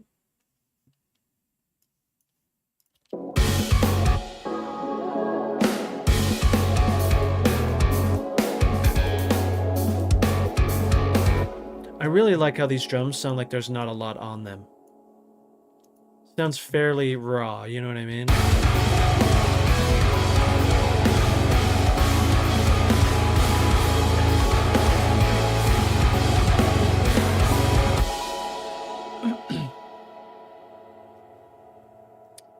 Oh, use the Akai MPK. So you saw the keyboard drum video.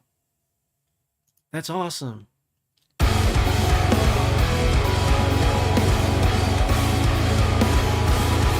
feel like these can be. So I'm gonna make some. Is it called a VCA? So I already have automation going on this track. You can see here. But I don't want to mess with that. I just want to affect the overall volume. Cool thing is you can group within groups inside of Ableton. So what I'm going to do is I'm going to just group this again. So I have a VCA here, which like, I don't know what VCA stands for, but it's like I can affect the volume now without affecting my automation. And so I'll just do bass VCA. So now I could do this without affecting it, which is really good. I just realized that the bass shouldn't sound so bassy. How is the mix done? So that's kind of why I put this here, because I felt like it was really bassy. And so I wanted to experiment and bring it down a little bit. But again, I didn't want to affect my automation here.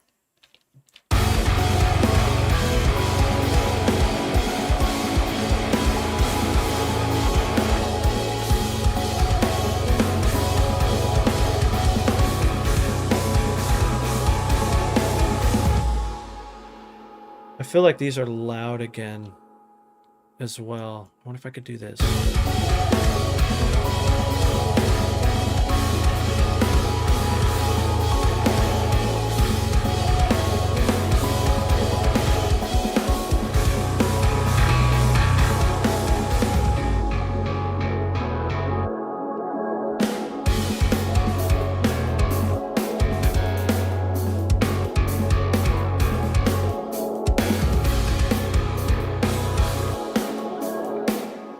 went to 0.4. Just checking in what we've got since I was last here. So we're honestly just kind of mixing it right now, just making sure everything sounds decent, which is very good. So far, so good too. We just made a VCA, a bass VCA.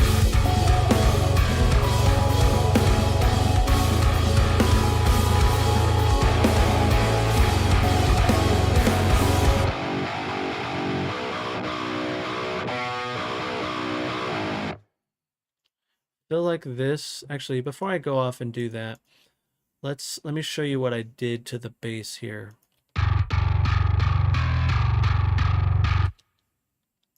So I have this EQ going, which I think I showed it in the last stream here.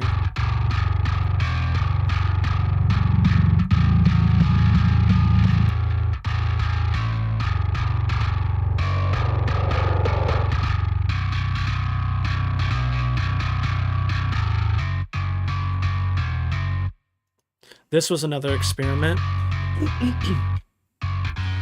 Just to see if I can leave some more room for the kick there. And I feel like so far so good. I did do the side chaining. And I have Gullfoss in here, but I just have it turned off just for CPU purposes. And so I'll probably just have it turned on. 16 on the recover and 13 on the tame.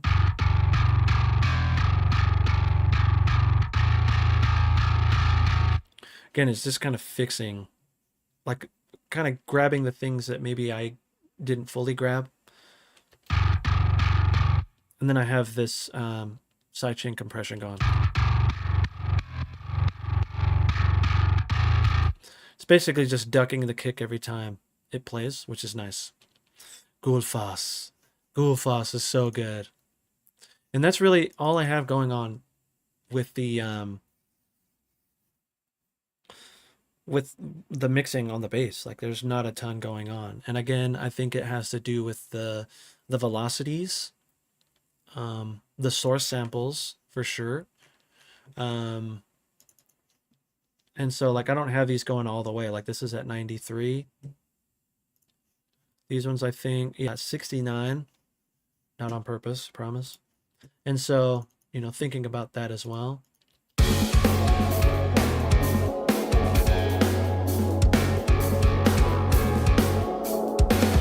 Yo, Nissy, thank you. Appreciate you. Already using the points for good.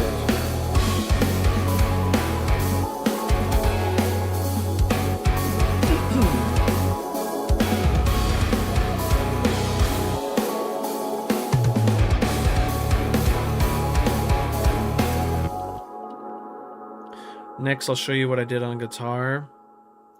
Not much, which I want to explore more. Definitely more. On the bass boy. Oh, I see. Yes. Yeah, I guess I didn't really notice too much of a difference, but I know that it's helping me out. And so...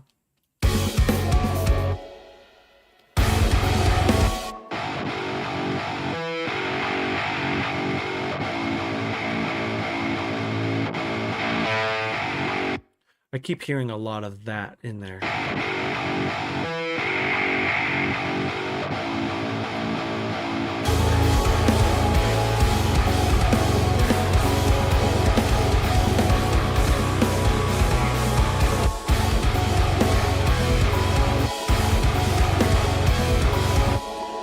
Just doing that helped a pretty good amount. I didn't need it to be crazy removed. Like I could probably match these. Oh, by the way, working on the album is turning out insane right now. The drum mix is so unreal with how punchy it is. Really? Let's freaking go, dude. I'm pumped. I'm pumped about it.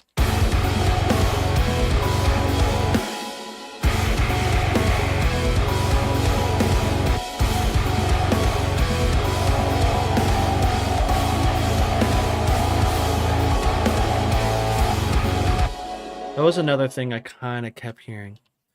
You got a Spotify? I do. I do have a Spotify. But unfortunately, I can't play it on stream. Yeah, show me, as I would love to hear it. For sure.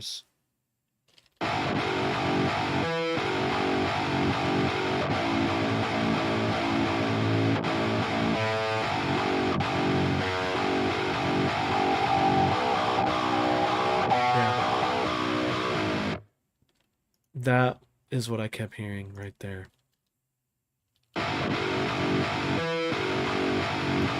What's going on over here?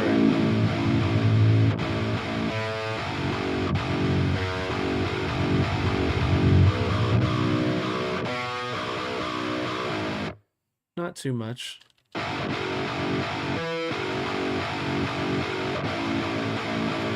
Since it's lower tuning, that's why I didn't go all the way to 100. I just wanted to see if that like helped out a little bit.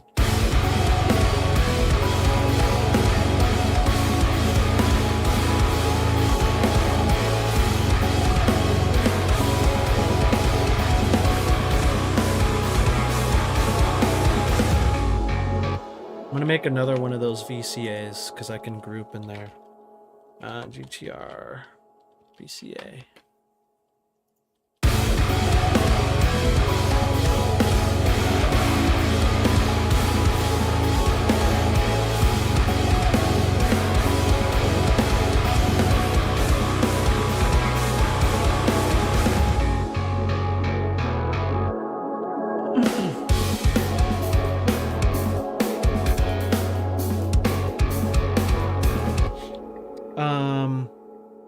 Are you talking bass lane, dude?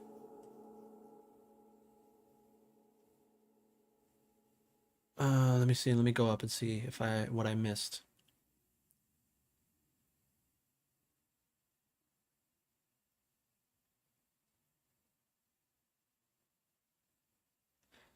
I don't know if I missed it, brother. Is Nova EQ is the same as Pro Q3? Nova EQ, I've never heard of that before. Nova EQ.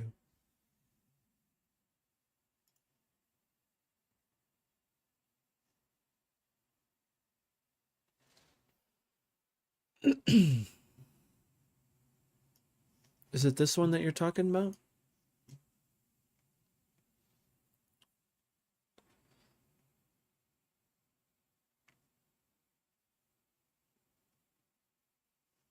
That is a good question. It looks like it has a lot of the same features. Does this have dynamic processing?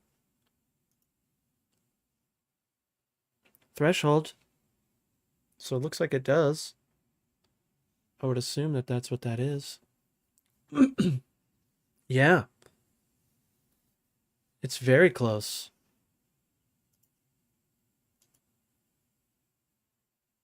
Oh, wideband, that's cool.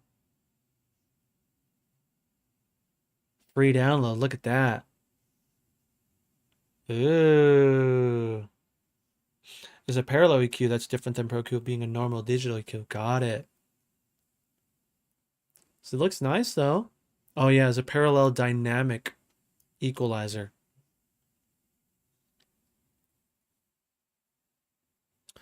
In practice, processor covers a whole bucket of tasks: parametric equalization, dynamic equalization, frequency selective compression, multiband compression, and wideband compression. Oof. Does a lot.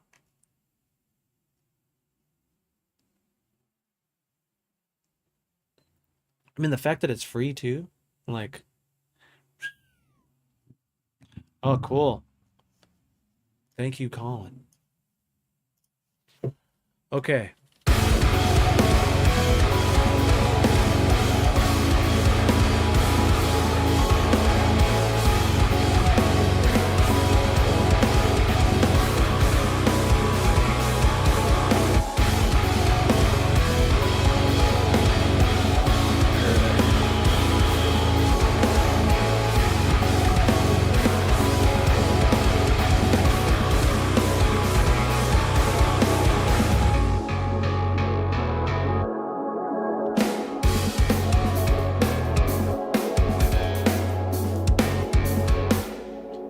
So another thing that I did, you'll be able to tell here a little bit, is I started automating volume up and down, which this isn't too much.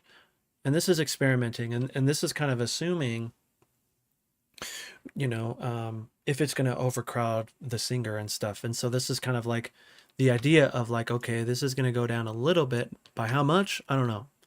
Same thing here, you know, like it's just kind of like once the singer gets in here, I'll be able to gauge this more. But I have these here for that reason. And you can see they kind of bump up for the choruses and stuff like that to the normal volume sound. Same thing here. I don't know why I brought it up here, maybe for a specific reason, but we can leave it for now because it's not doing too much. For the guitars, I did the same thing. You can see here. Did a little bit of automating on that as well.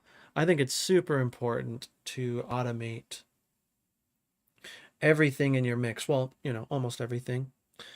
Guitars, bass, you know, the room sounds, like the drum room sounds and stuff like that. It just helps so much to really keep your song dynamic, right? In a good way. And then these are kind of just like device switches, like device on off kind of thing. You can see it turns off, turns on here because we have this little clean part.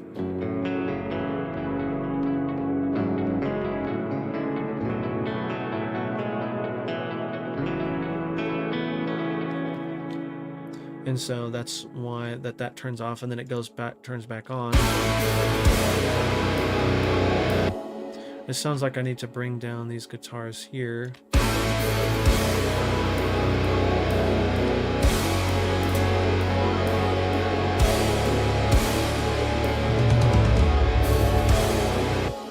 And honestly, I feel like my ears are a little shot right now. So, you know, volume may be a little bit all over the place. But those are those devices there. Okay. Very good. Guitar left and right. Don't have anything going on because I'm using the bus to do all my EQ work here, which again isn't much. I'll probably do a little bit of compression and stuff like I can do. One trick that I like to do is on the multiband. I will add, I think it's right around here.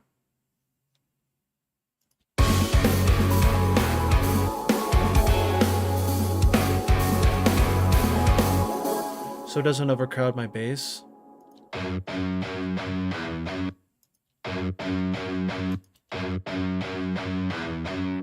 You can't hear it too much.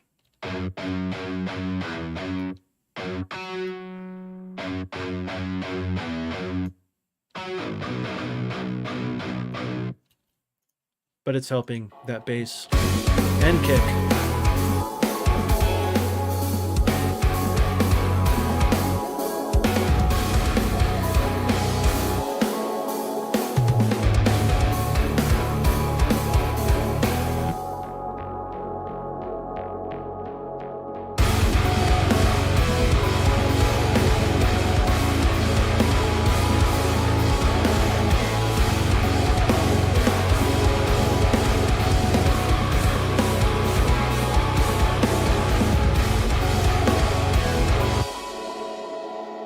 Okay, let's do this trick here just to make sure that we're not getting anything too crazy.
Sometimes we can automate our snare room here.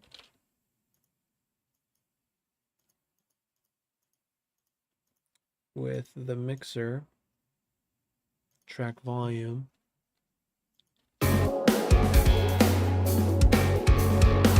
Like it sounds pretty good. Let's experiment here.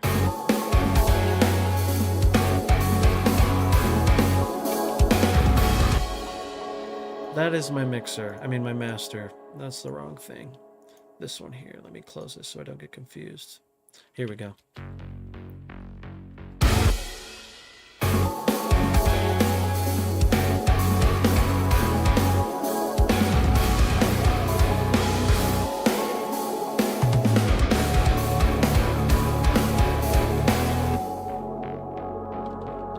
Do it here too.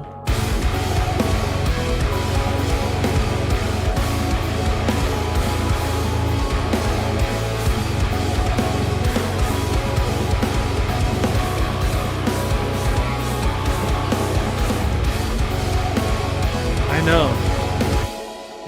Doesn't feel like it's been that long. I think it's just because I've been really talking to the homies on the VOD. Okay, can experiment with that there, and then I don't think we have toms going there. It's already pretty loud, like...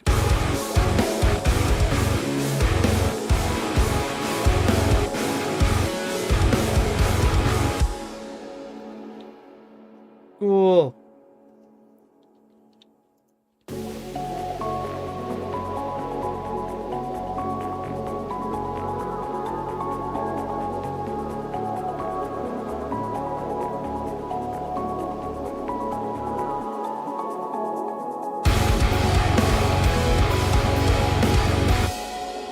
See how we lose that part a little bit there? I'm gonna bring this up a tiny bit.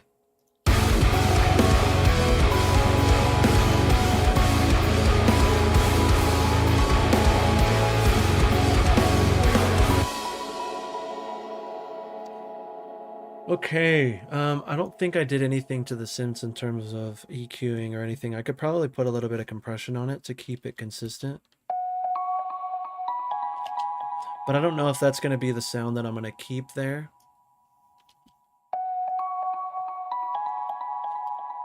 Wrong one there. Nope. This one.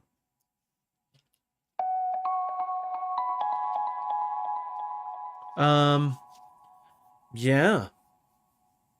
You could probably do something like that. Maybe like that for that one bar, and then the singer would come in. Maybe we can do it 3 times, so then it could be solo and then singer. You know what I'm saying? But that is, you know, that's a good idea, actually.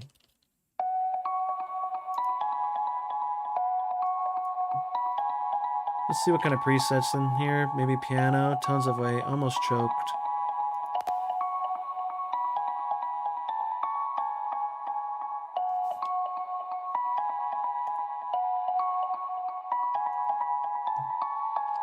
Just kind of controls it more, which I kind of like.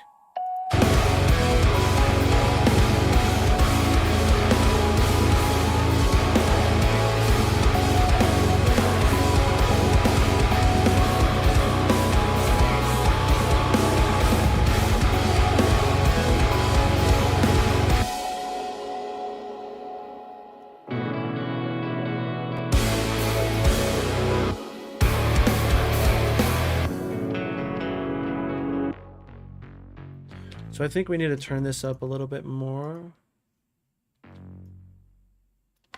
And also, we did mess around with this a little too much because we do have some stuff going on in here,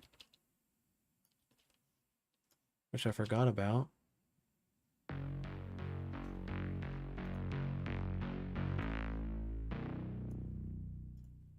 Here kind of goes away.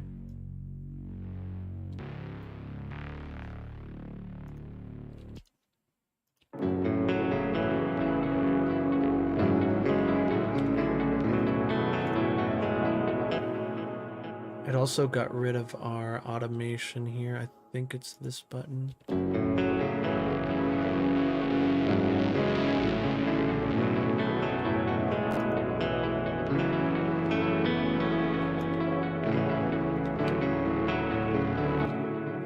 It's something we'll have to mess with in here because maybe I brought my sustain a little too high.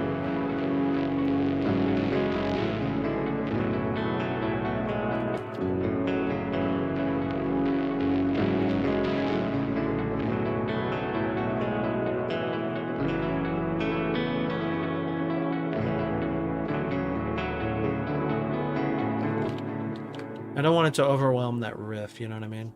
I'll let you try out running lead before I get into it since I don't want to steal the spotlight again. No, it's all good.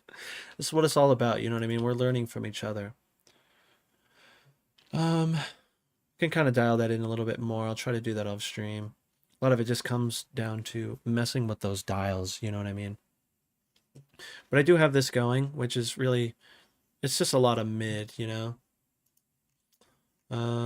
Let's see what else. We have these here, which I didn't really touch too much. We can take a look at them in the analyzer here. Not a lot of low end going on.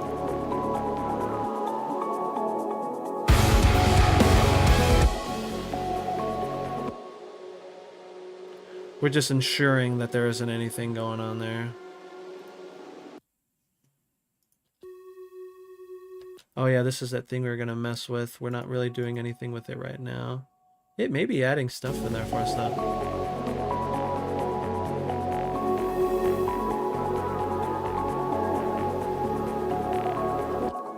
I'm not mad at that. I'm like, we'll keep it in there for now. We can take a look at it with an analyzer too, just to see if there's anything. There's a little bit.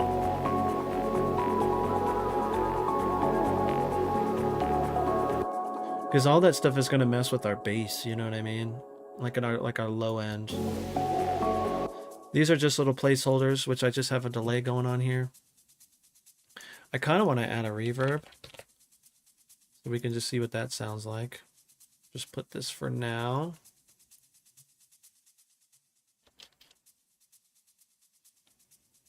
Oh, I added a different reverb. Or this looks new to me. Kind of changed, which that's okay.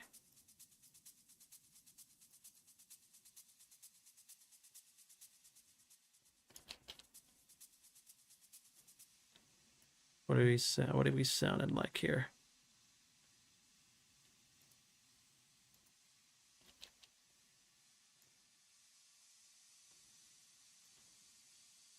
Okay.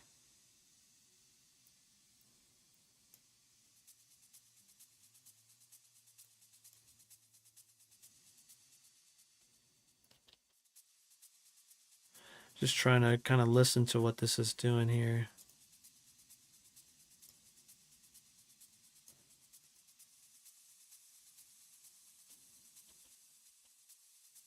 See what that sounds like in the mix.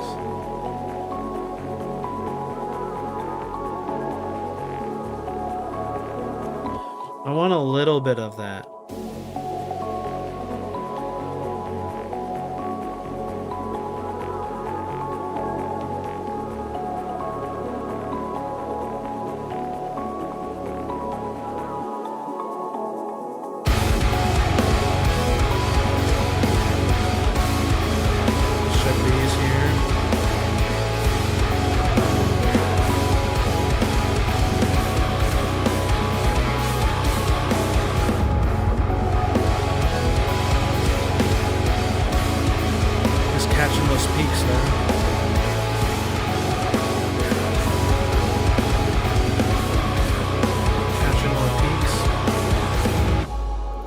Got the Gold Foss Master going on here. 13% on Recovered, 11% on Tame. Nothing on Brighton. SSL comp.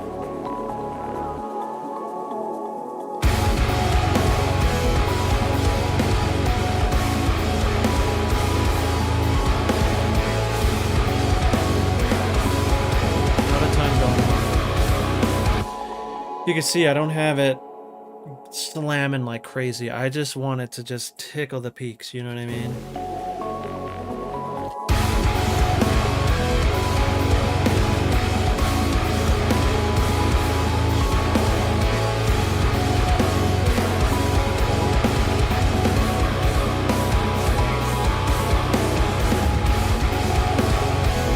Going into Saturn.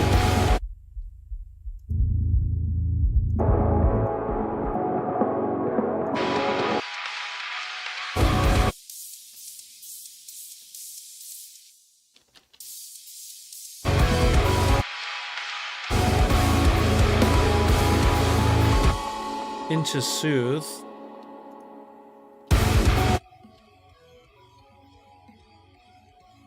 Just kind of massaging things in, you know what I mean? I'm just hitting that delta button and then choosing this depth here.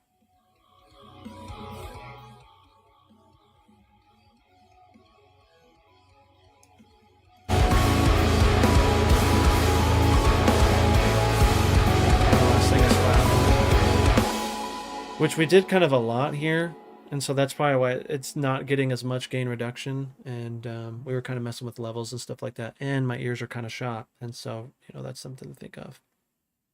Kind of insane how fast this song developed. I know, and I think a lot of it had to do with our structure. You know what I mean? Like, we only have a few parts in here. Like, a few of these things don't repeat, you know? But a lot of it does because, you know, this is kind of a pretty straightforward structure, which is not a bad thing, you know? Um, Especially if you try to do it in creative ways, you know? That's what makes it fun. And, you know, I think the biggest thing is like finish a song so you can reflect on the things that, um, you know, you want to try on the next one.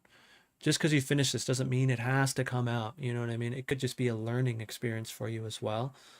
But I would say if you're feeling that way, if you're just like, it's okay, give it a few days. Just step away and then try to work on something else if you want. But don't listen to the song for a few days. Then listen to it with fresh ears, you know, kind of like that spectator thing I was telling you about. And you may end up liking it. You know what I mean? You may be like, okay, this is actually kind of sick, you know? Which tuning? Drop B. Are we in drop B? I think this is F sharp, dude. F sharp. F sharp 0. She low, which is type. But I honestly think that my ears are shot right now, so like mixing more we might be hurting ourselves. But I am going to not control A, control S to save, which is very good. And then maybe I'll just give it a little bit of level, so it's leveled.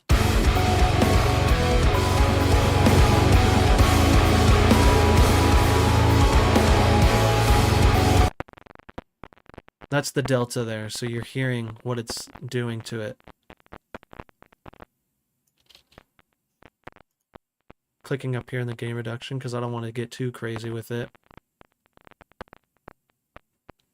And also my love's there. If I hit the Spotify, you can see this little line. I'm going to bring it up. It's really low because I think it's because of that. I'm going to bring this down because it might be loud for...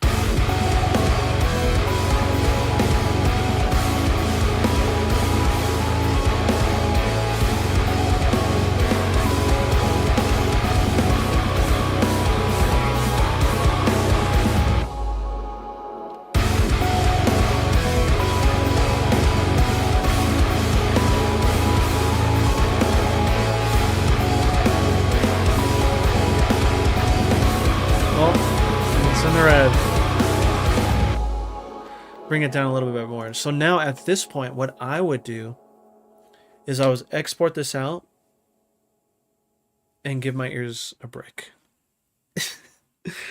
Because chances are whatever I'm going to hear, it may not be the best to like judge because again, you know, your ears fatigue really fast. especially because we were checking the frequencies in the guitars and these crazy frequencies in the cymbals. So it's like our ears are mad at us right now. And so at this point, it's like just kind of chill, take a break, and then once you've taken your break, you can probably go to a place or listen to it in a set of speakers that you know really well. Like, that's why I use these all the time, because I listen to these 3-4 hours a day at the gym. And then sometimes when I'm just working on stuff outside of the music stuff, I'll be listening to music in these. And so I know them really well. You know what I mean? And so it's like, I'll use the monitors so I can walk around the room. And, kind of like that, the sweet spot thing that I always talk about. It's like, you're going to find a sweet spot in your room, but you're also going to hear that snare may be too loud. But you won't always hear that until you start walking around your room, even going like away from your speakers, like, far away over there, and just listen all over the room, Headphones do fatigue you faster for sure. Um, mm-hmm. And so just take a break, dude, which is something that I should probably do for sure. And we're at about 2:15.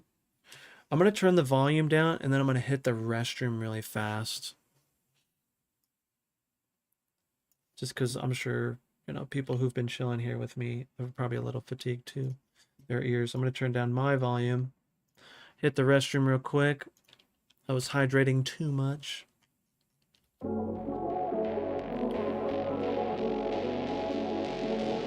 Okay. Be right back.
So,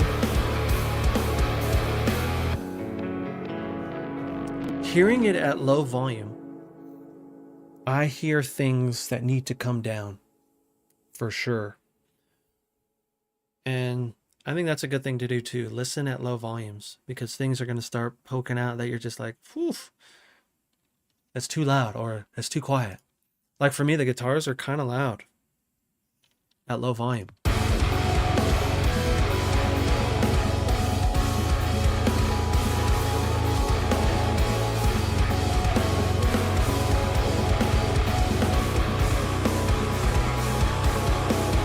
Could be an EQ thing as well. AAP, dude, we are still kind of here chilling. But I'll definitely be on tomorrow. If I might start something new, possibly. I really need to see what this sounds like in my car. You got to do the car check. So speakers that you know well, like I said. But keep giving your ears a break, Yep. Hazel's already getting the ear fatigue, yeah. I make adjustments in low volume to get the balance. Yes, I agree. I agree, Colin. I'll read that out loud just so for the people in the VOD. I make adjustments in low volume to get balance, but I check at higher volumes on my monitors to see if something just pokes you in the ears too much when cranked. Yes. See how it pushes the air too, you know what I mean? Really feel it. The thing is, music simply sounds better when you turn it up. That is very true. That is very true. Um, it's like, oof, it's so good and bad, you know what I mean? Yes. I think mixing at low volumes and then every once in a while cranking it just to see what it sounds like, kind of like Colin said. Like just seeing and then bring it back down to a manageable level. It's very good. That's very good practice. But let me see now that we've kind of chilled out for a second.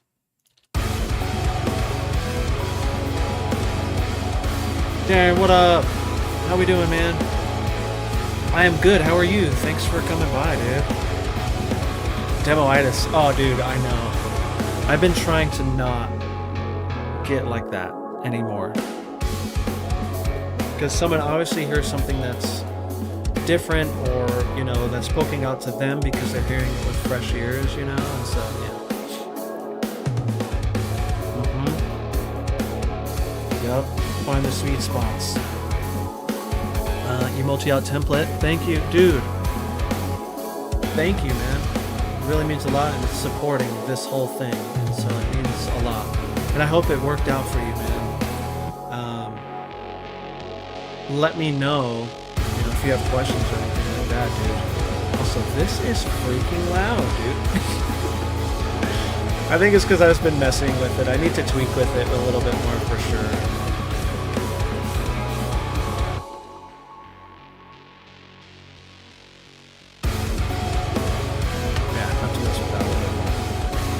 Why I like real-time humanizing. It changes stuff around you so you hear things 100%. Right.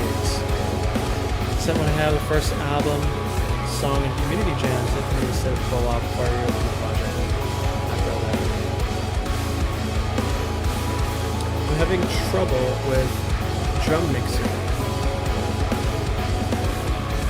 My drum bus is peaking. Honestly, a lot of that you can literally just turn it down on your bus, brother. Yeah, I tend to get a little. Sometimes I go too low. Sometimes, but you know, let me see if I highlight it. You can see. No, you can't really see it too much.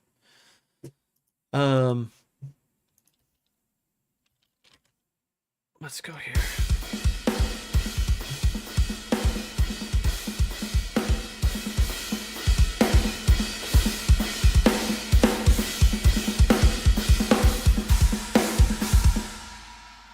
Yeah, so I get I tend to turn some things down, you know?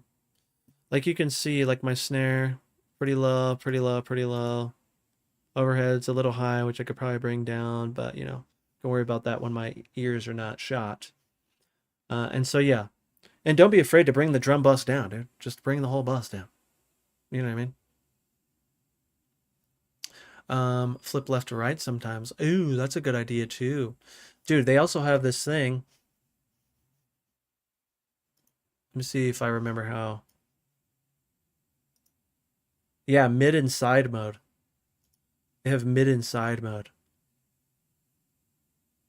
which is pretty interesting, dude.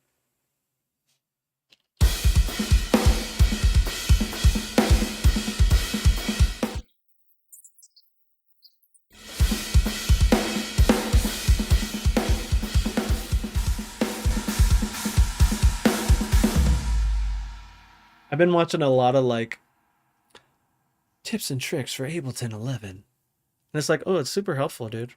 Super helpful. Okay, so I'm going to give this a little bit of a rest. I'll try to do like maybe tomorrow or something I'll do like a little reflection on this thing things that we can work on to get better and this and that. But I think this was like a good kind of little, I mean, it was really from start to finish. You guys were here when I had nothing on it. And so if you made it this far, then thank you for listening to me and hanging out with the homies for so long. You know what I mean? Like, whew. Then when I flip back and I could see, yes, I need to definitely try that. But yeah, as far as this goes, this is kind of like a basic little tutorial on how I go about doing things. Um, so if you have questions, you can let me know, especially the homies in the VOD. If you have questions, if you want to know how I did a certain thing, like just don't be afraid to throw them in the comments, you know? And I think one thing that I need to make clear is like, I don't claim to that this is the way that you should do everything.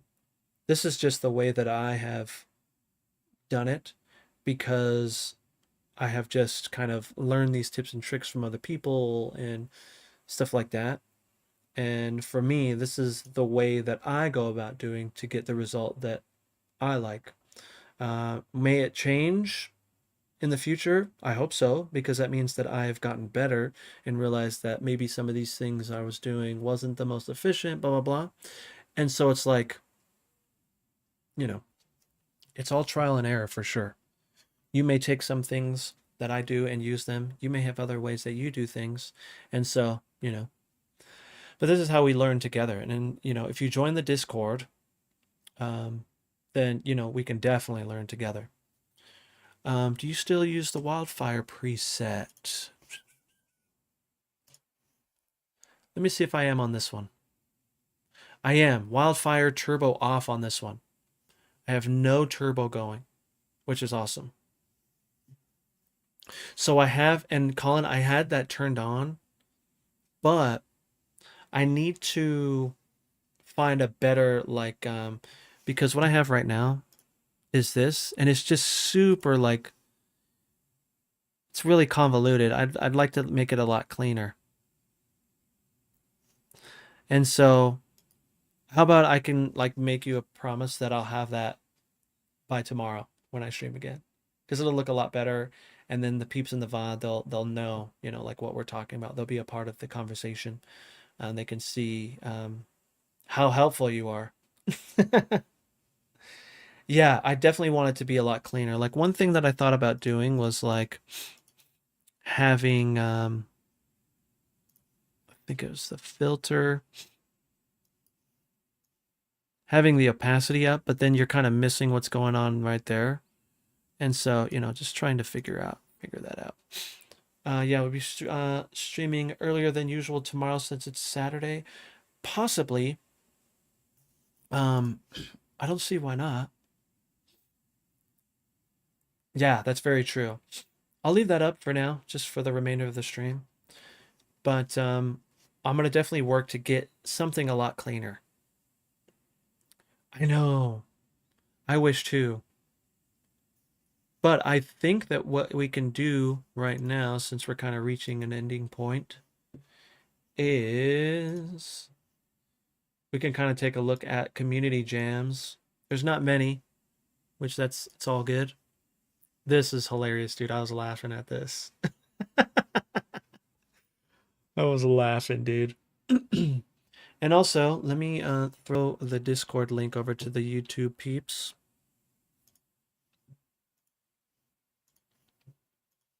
If you want to join the Discord, join the Discord. Yeah, I hope so, dude. I feel like the thing that I love about it is like the 4K, man.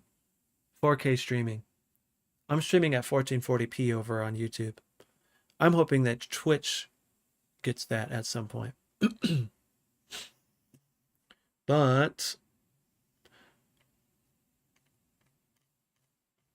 okay, so it looks like Silverhand. I don't think he's here right now. But he had something here today at 1 a.m. Sheesh.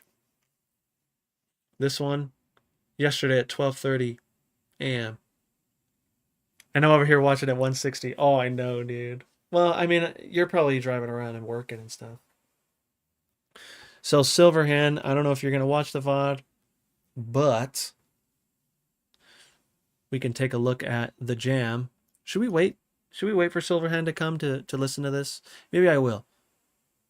Actually, he probably has a lot more things that are coming our way too. You know what I mean? Ooh, look at this. Hazel's got us.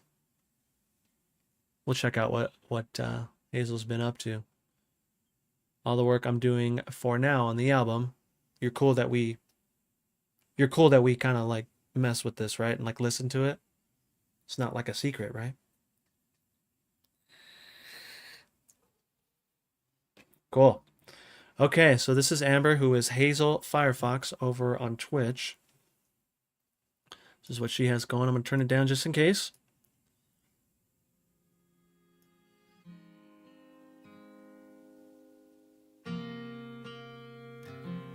Nice. Miriam, what is up, dude? Yes. Ooh.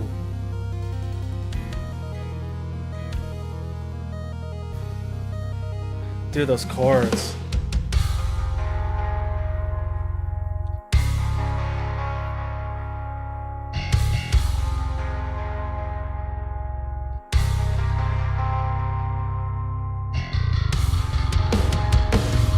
Oosh, that's low.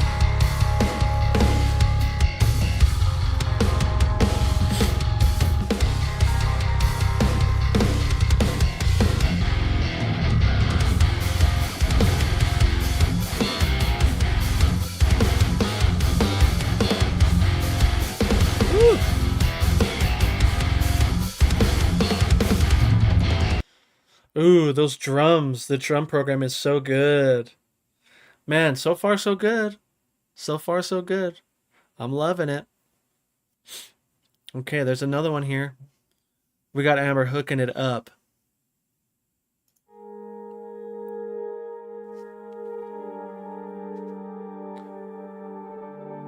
The dissonance. Let's go.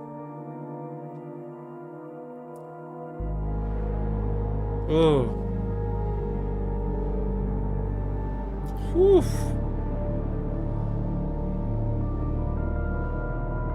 I love that.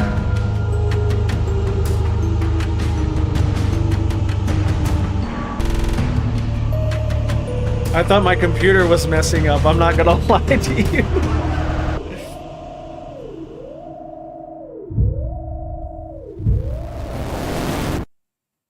Ooh, so cool. That is so cool. Dude, I thought like my buffer was like messing up. That is so funny. But that is so clean. I love that. Okay, random chiptune. Hybrid boss theme. Is it loud? We'll find out. Ooh. Ooh.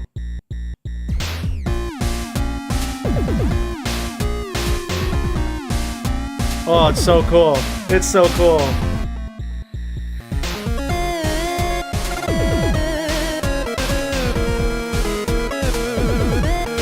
What? What?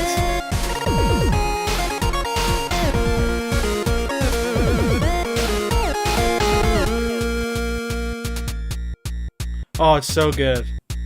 It's so good.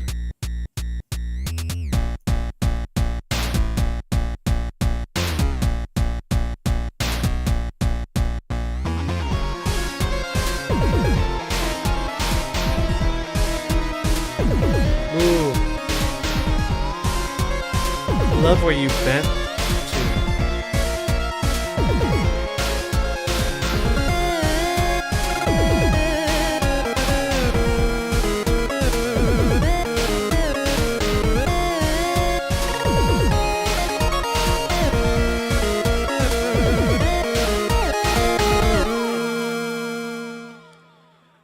Wow. It's so good. The details, you know? There's a lot of details in there.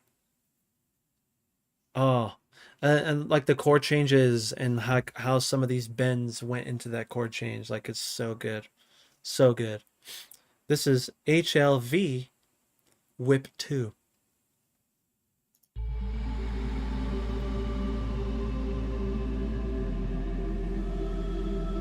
Sick already.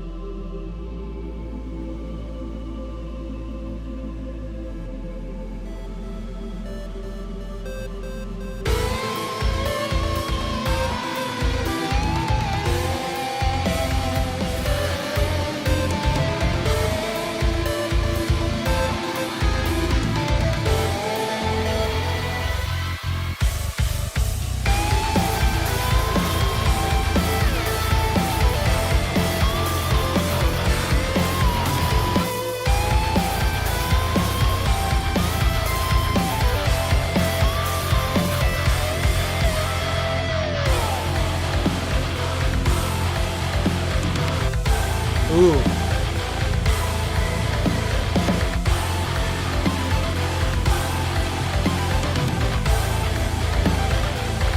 Those are some of those right there. Ooh. That's cool too. That really reminds me of like some anime stuff for sure. Which man, there's I need to get my little voice meter banana thing set up so I can use YouTube and stuff. I gotta figure that out. I had it set up for a while, and then I think I switched something or I got a new computer or something. But it's like infinite supply of tracks. I mean, if there's, I know Empyrean just showed up. I don't know if he has anything else to show. Um, Colin is kind of in a lull phase because of his moving situation, which is all good. We're gonna check out Silverhand. We're gonna see what he has going. I know he has two things.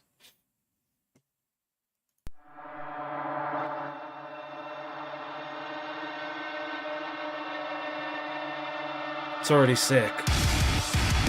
Ooh.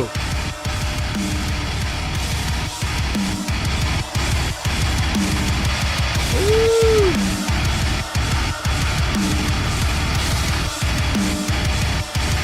All right. Dude, that thing is, yeah, and exactly what, what Colin said here. Pause, then sludgy. Exactly. It needs to be sludgy, dude. This is so good. It's only 24 seconds. Let's hear it again.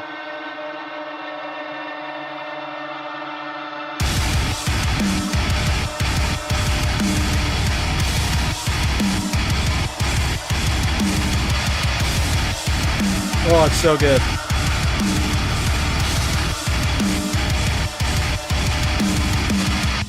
Ooh. Ooh. Oh, right. You got that 15-minute banger, dude. Oof. That's going to be a long one. This one. This is the next one.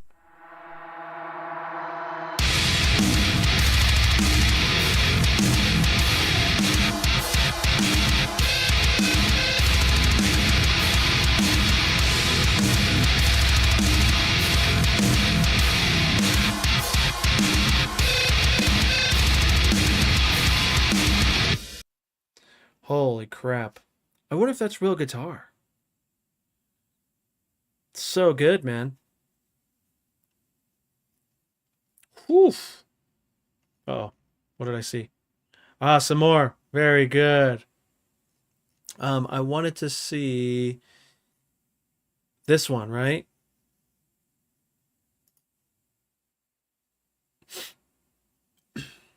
Yeah, this is 15 minutes. Ooh.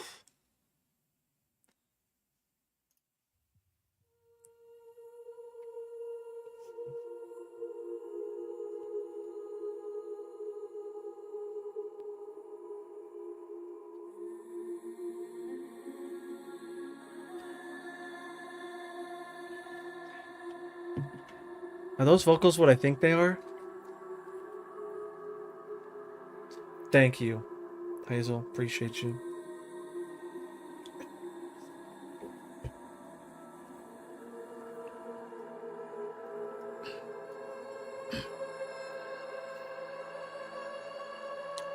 It's all good. Is it like Ethera or something? Or I love Ethera Gold or Ethera Gold.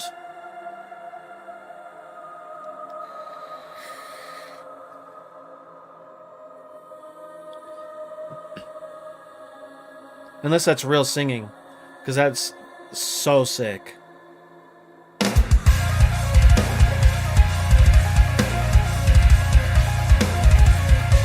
Ooh.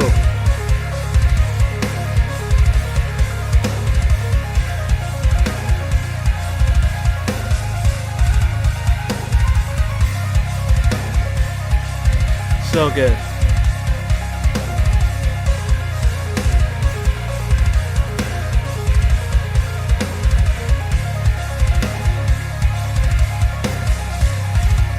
Okay, cool.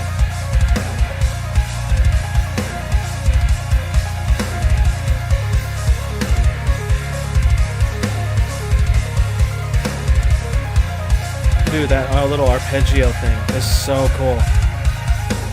He said,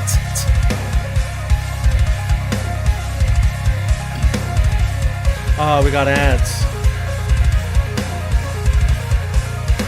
My bad."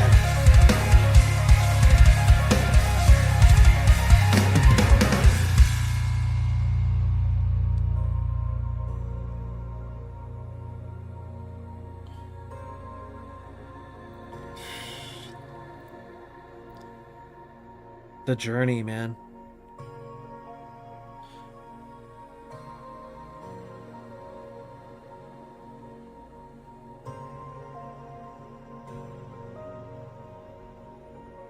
Ooh, those pianos. I agree.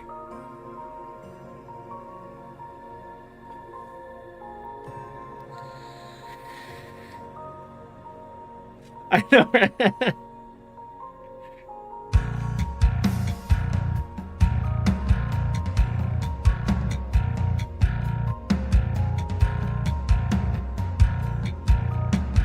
Ooh, it's so good.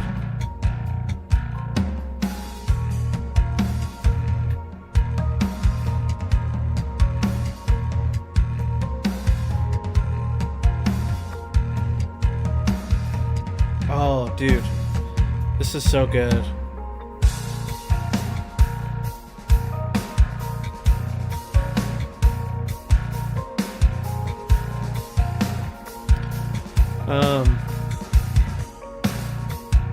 I know this may come out sounding weird or like I don't mean anything by it, but simply asking, why is it taking you so long, do you think? Just because of like the details?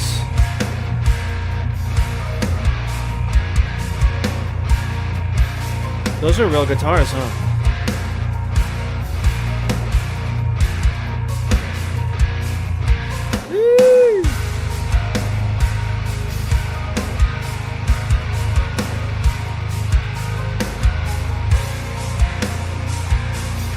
Ooh, I love those chords.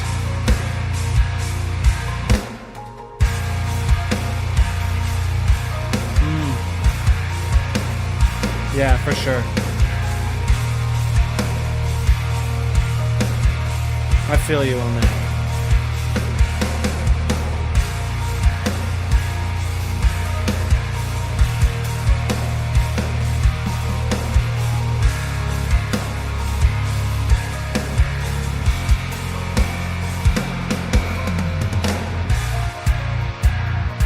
Let's go. Where are we going?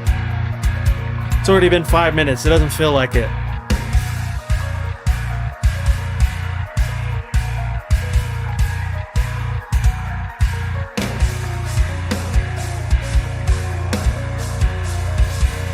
Oh.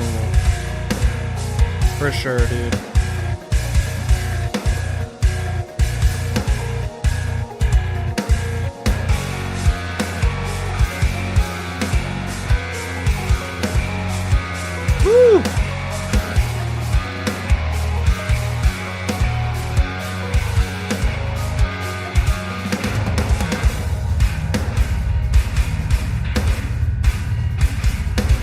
Oh, this is disgusting, dude.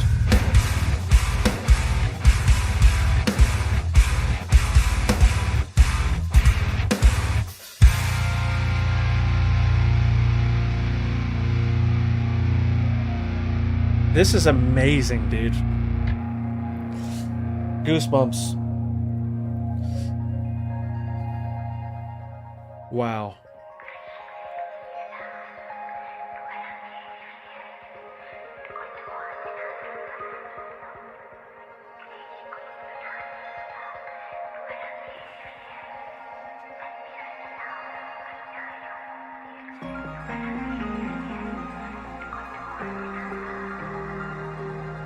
Real guitar.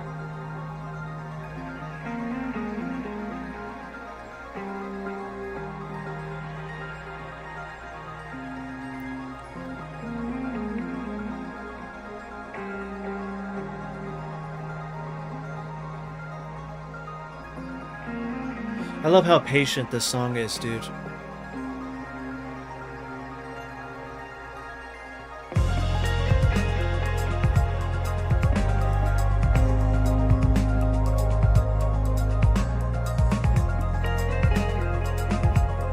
What is that I hear?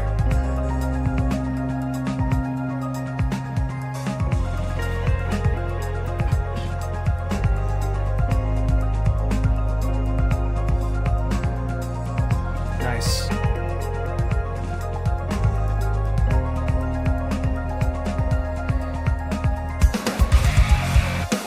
Ooh.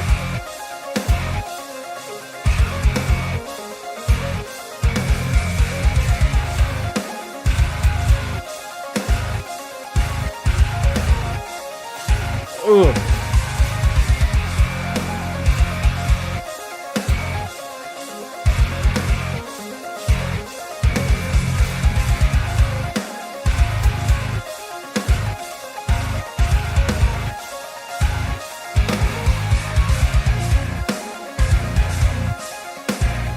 Oh, dude, it's so good.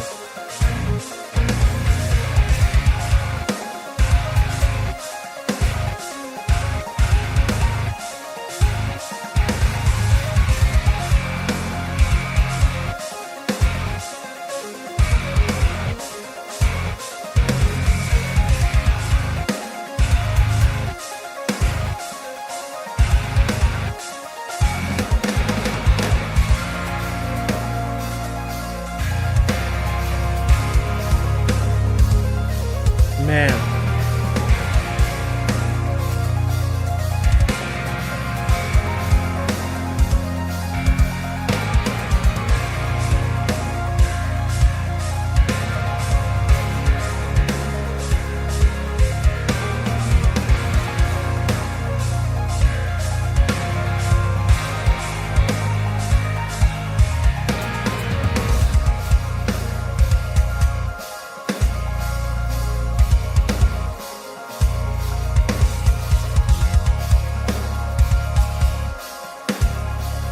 Really?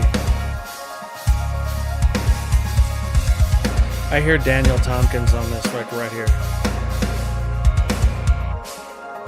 Let's go. Ooh.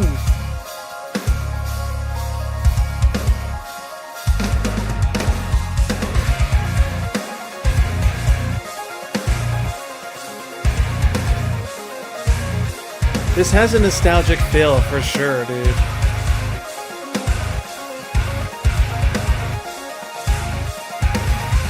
This sounds like older Tesseract, which is so sick.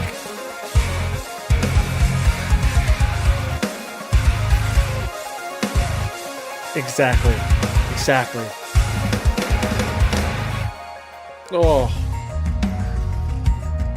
Ah. Here's the Tesseract.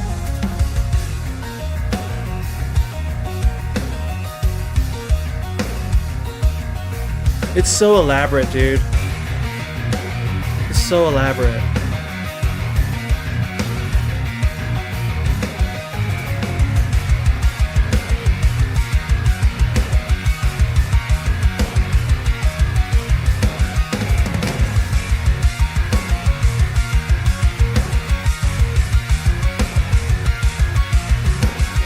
Ooh, the synth following it.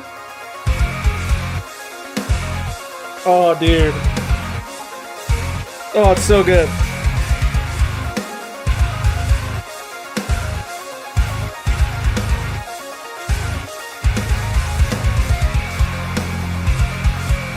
Yes. Ooh, the trickery.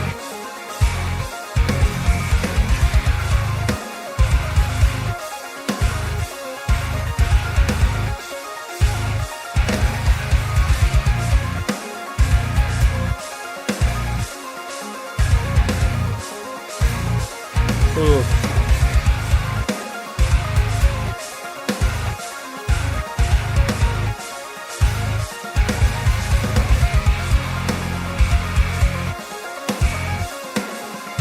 Man, the trickery is so sick.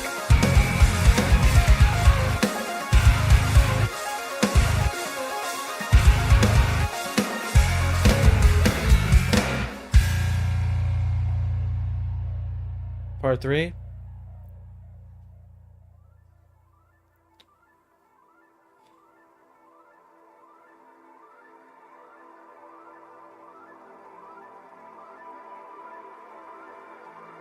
Dude, the sound design is so good, man.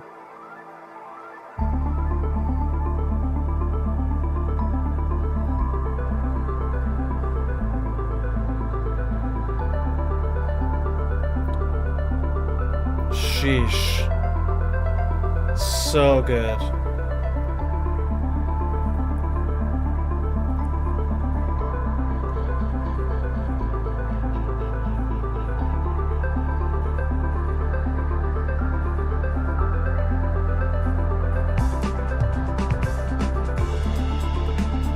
Oh, that fill. So good.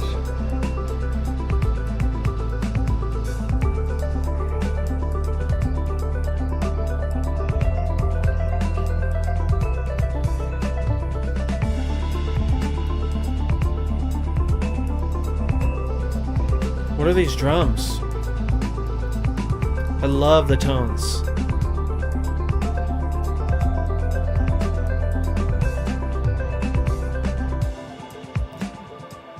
Wow.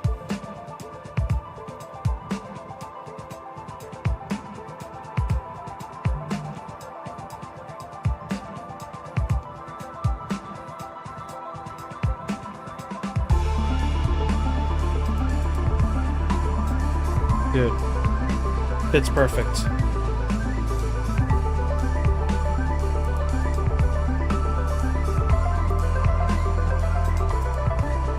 Your drum programming is amazing, brother. It's so good.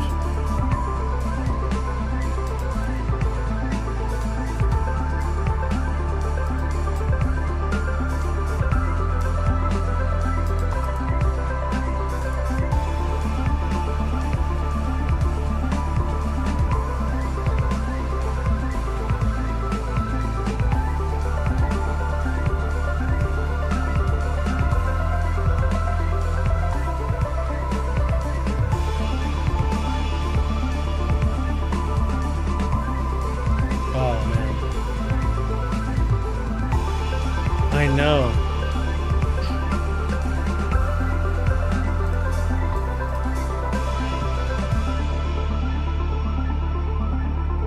Ooh.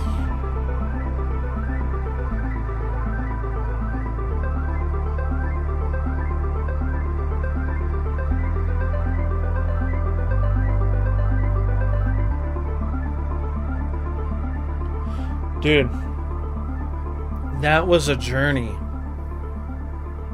Hazel, you missed the journey. Talk about super inspiring, dude. Such an inspiring piece of art right there. Man, that was amazing, dude. Thank you for sharing that with us. I'm glad that we listened to all of it. At first I was like, I don't know if we're going to be able to like, but it's like, dude, this is disgusting, bro. You want to know what the name means? Yes, of course.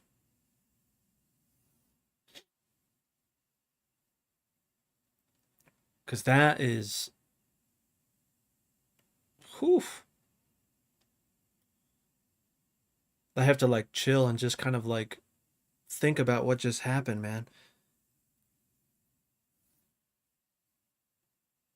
I love that so much, dude. One who is impelled to act by the force of an idea. One who devotes his energies to the carrying out of an idea. Oh, that is really cool. I mean, that's the perfect name, man. You have something really special here, dude. And I think just in general, man, all the things that you have shown us, you are insanely, insanely good at what you do, brother. And so, I mean, I can't even imagine what this is going to sound like when it gets finished, you know what I mean? But it's like the fact that you let us in on your work in progress, like, bro, insane. Insane. I'm so impressed with this. Again, it inspires me, you know. And then it came to me after like the fifth year of not finishing it. Yeah.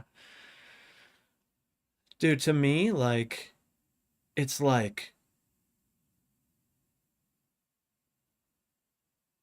I, I don't know what you could add to this to make it sound even sicker. You know what I mean? Because it's like, it's already so good. Dream, yeah, dude, we're still here chilling, man. We're about to call it here soon.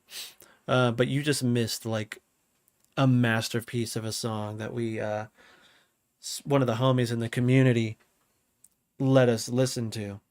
It was insane. But it'll be on the VOD, so if you wanted to check it out, um, it's so good though, man. Insanely impressed with this. Um, Again, thanks for sharing, man. Love all the things that you've shown us, especially like Amber. Thank you for showing us your stuff. I'm gonna save your stuff, these other things for tomorrow.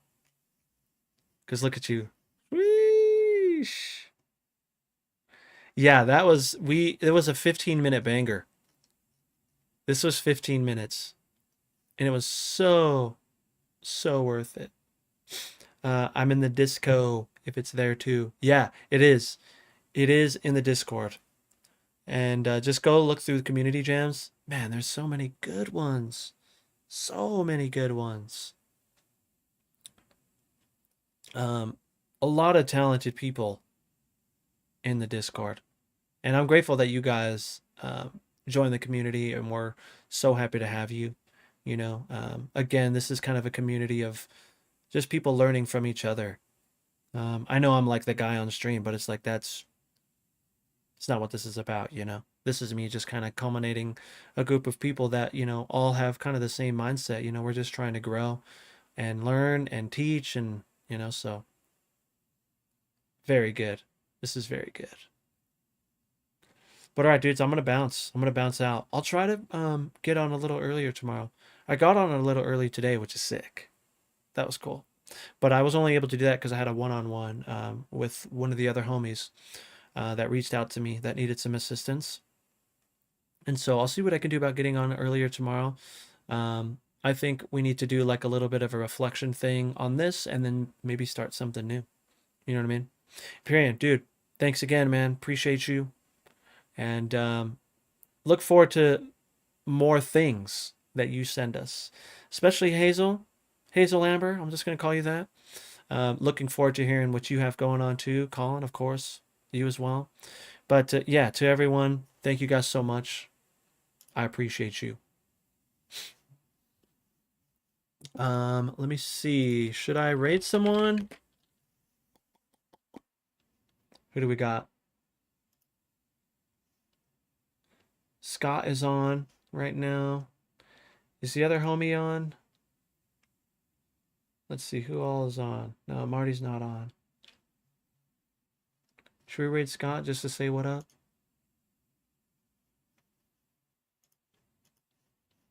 Scott is ridiculous at guitar. I'll do that just so you guys can say what up really quick. But I'll probably stick around his stream for a little bit. But again, appreciate you guys so much. And we shall see you tomorrow. Definitely tomorrow. Let me pull up Scott really quick. Oh, I think he's doing his like full album thing today, unless I already missed that. But he's got a lot of homies in there. So let's say what up. I can give him some yes pleases. Everyone who's subbed, if you do end up going over there, throw some yes pleases over there.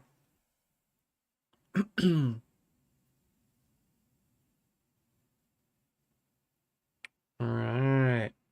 2, 1. All right, sending you guys now. Thank you again. We'll see you tomorrow.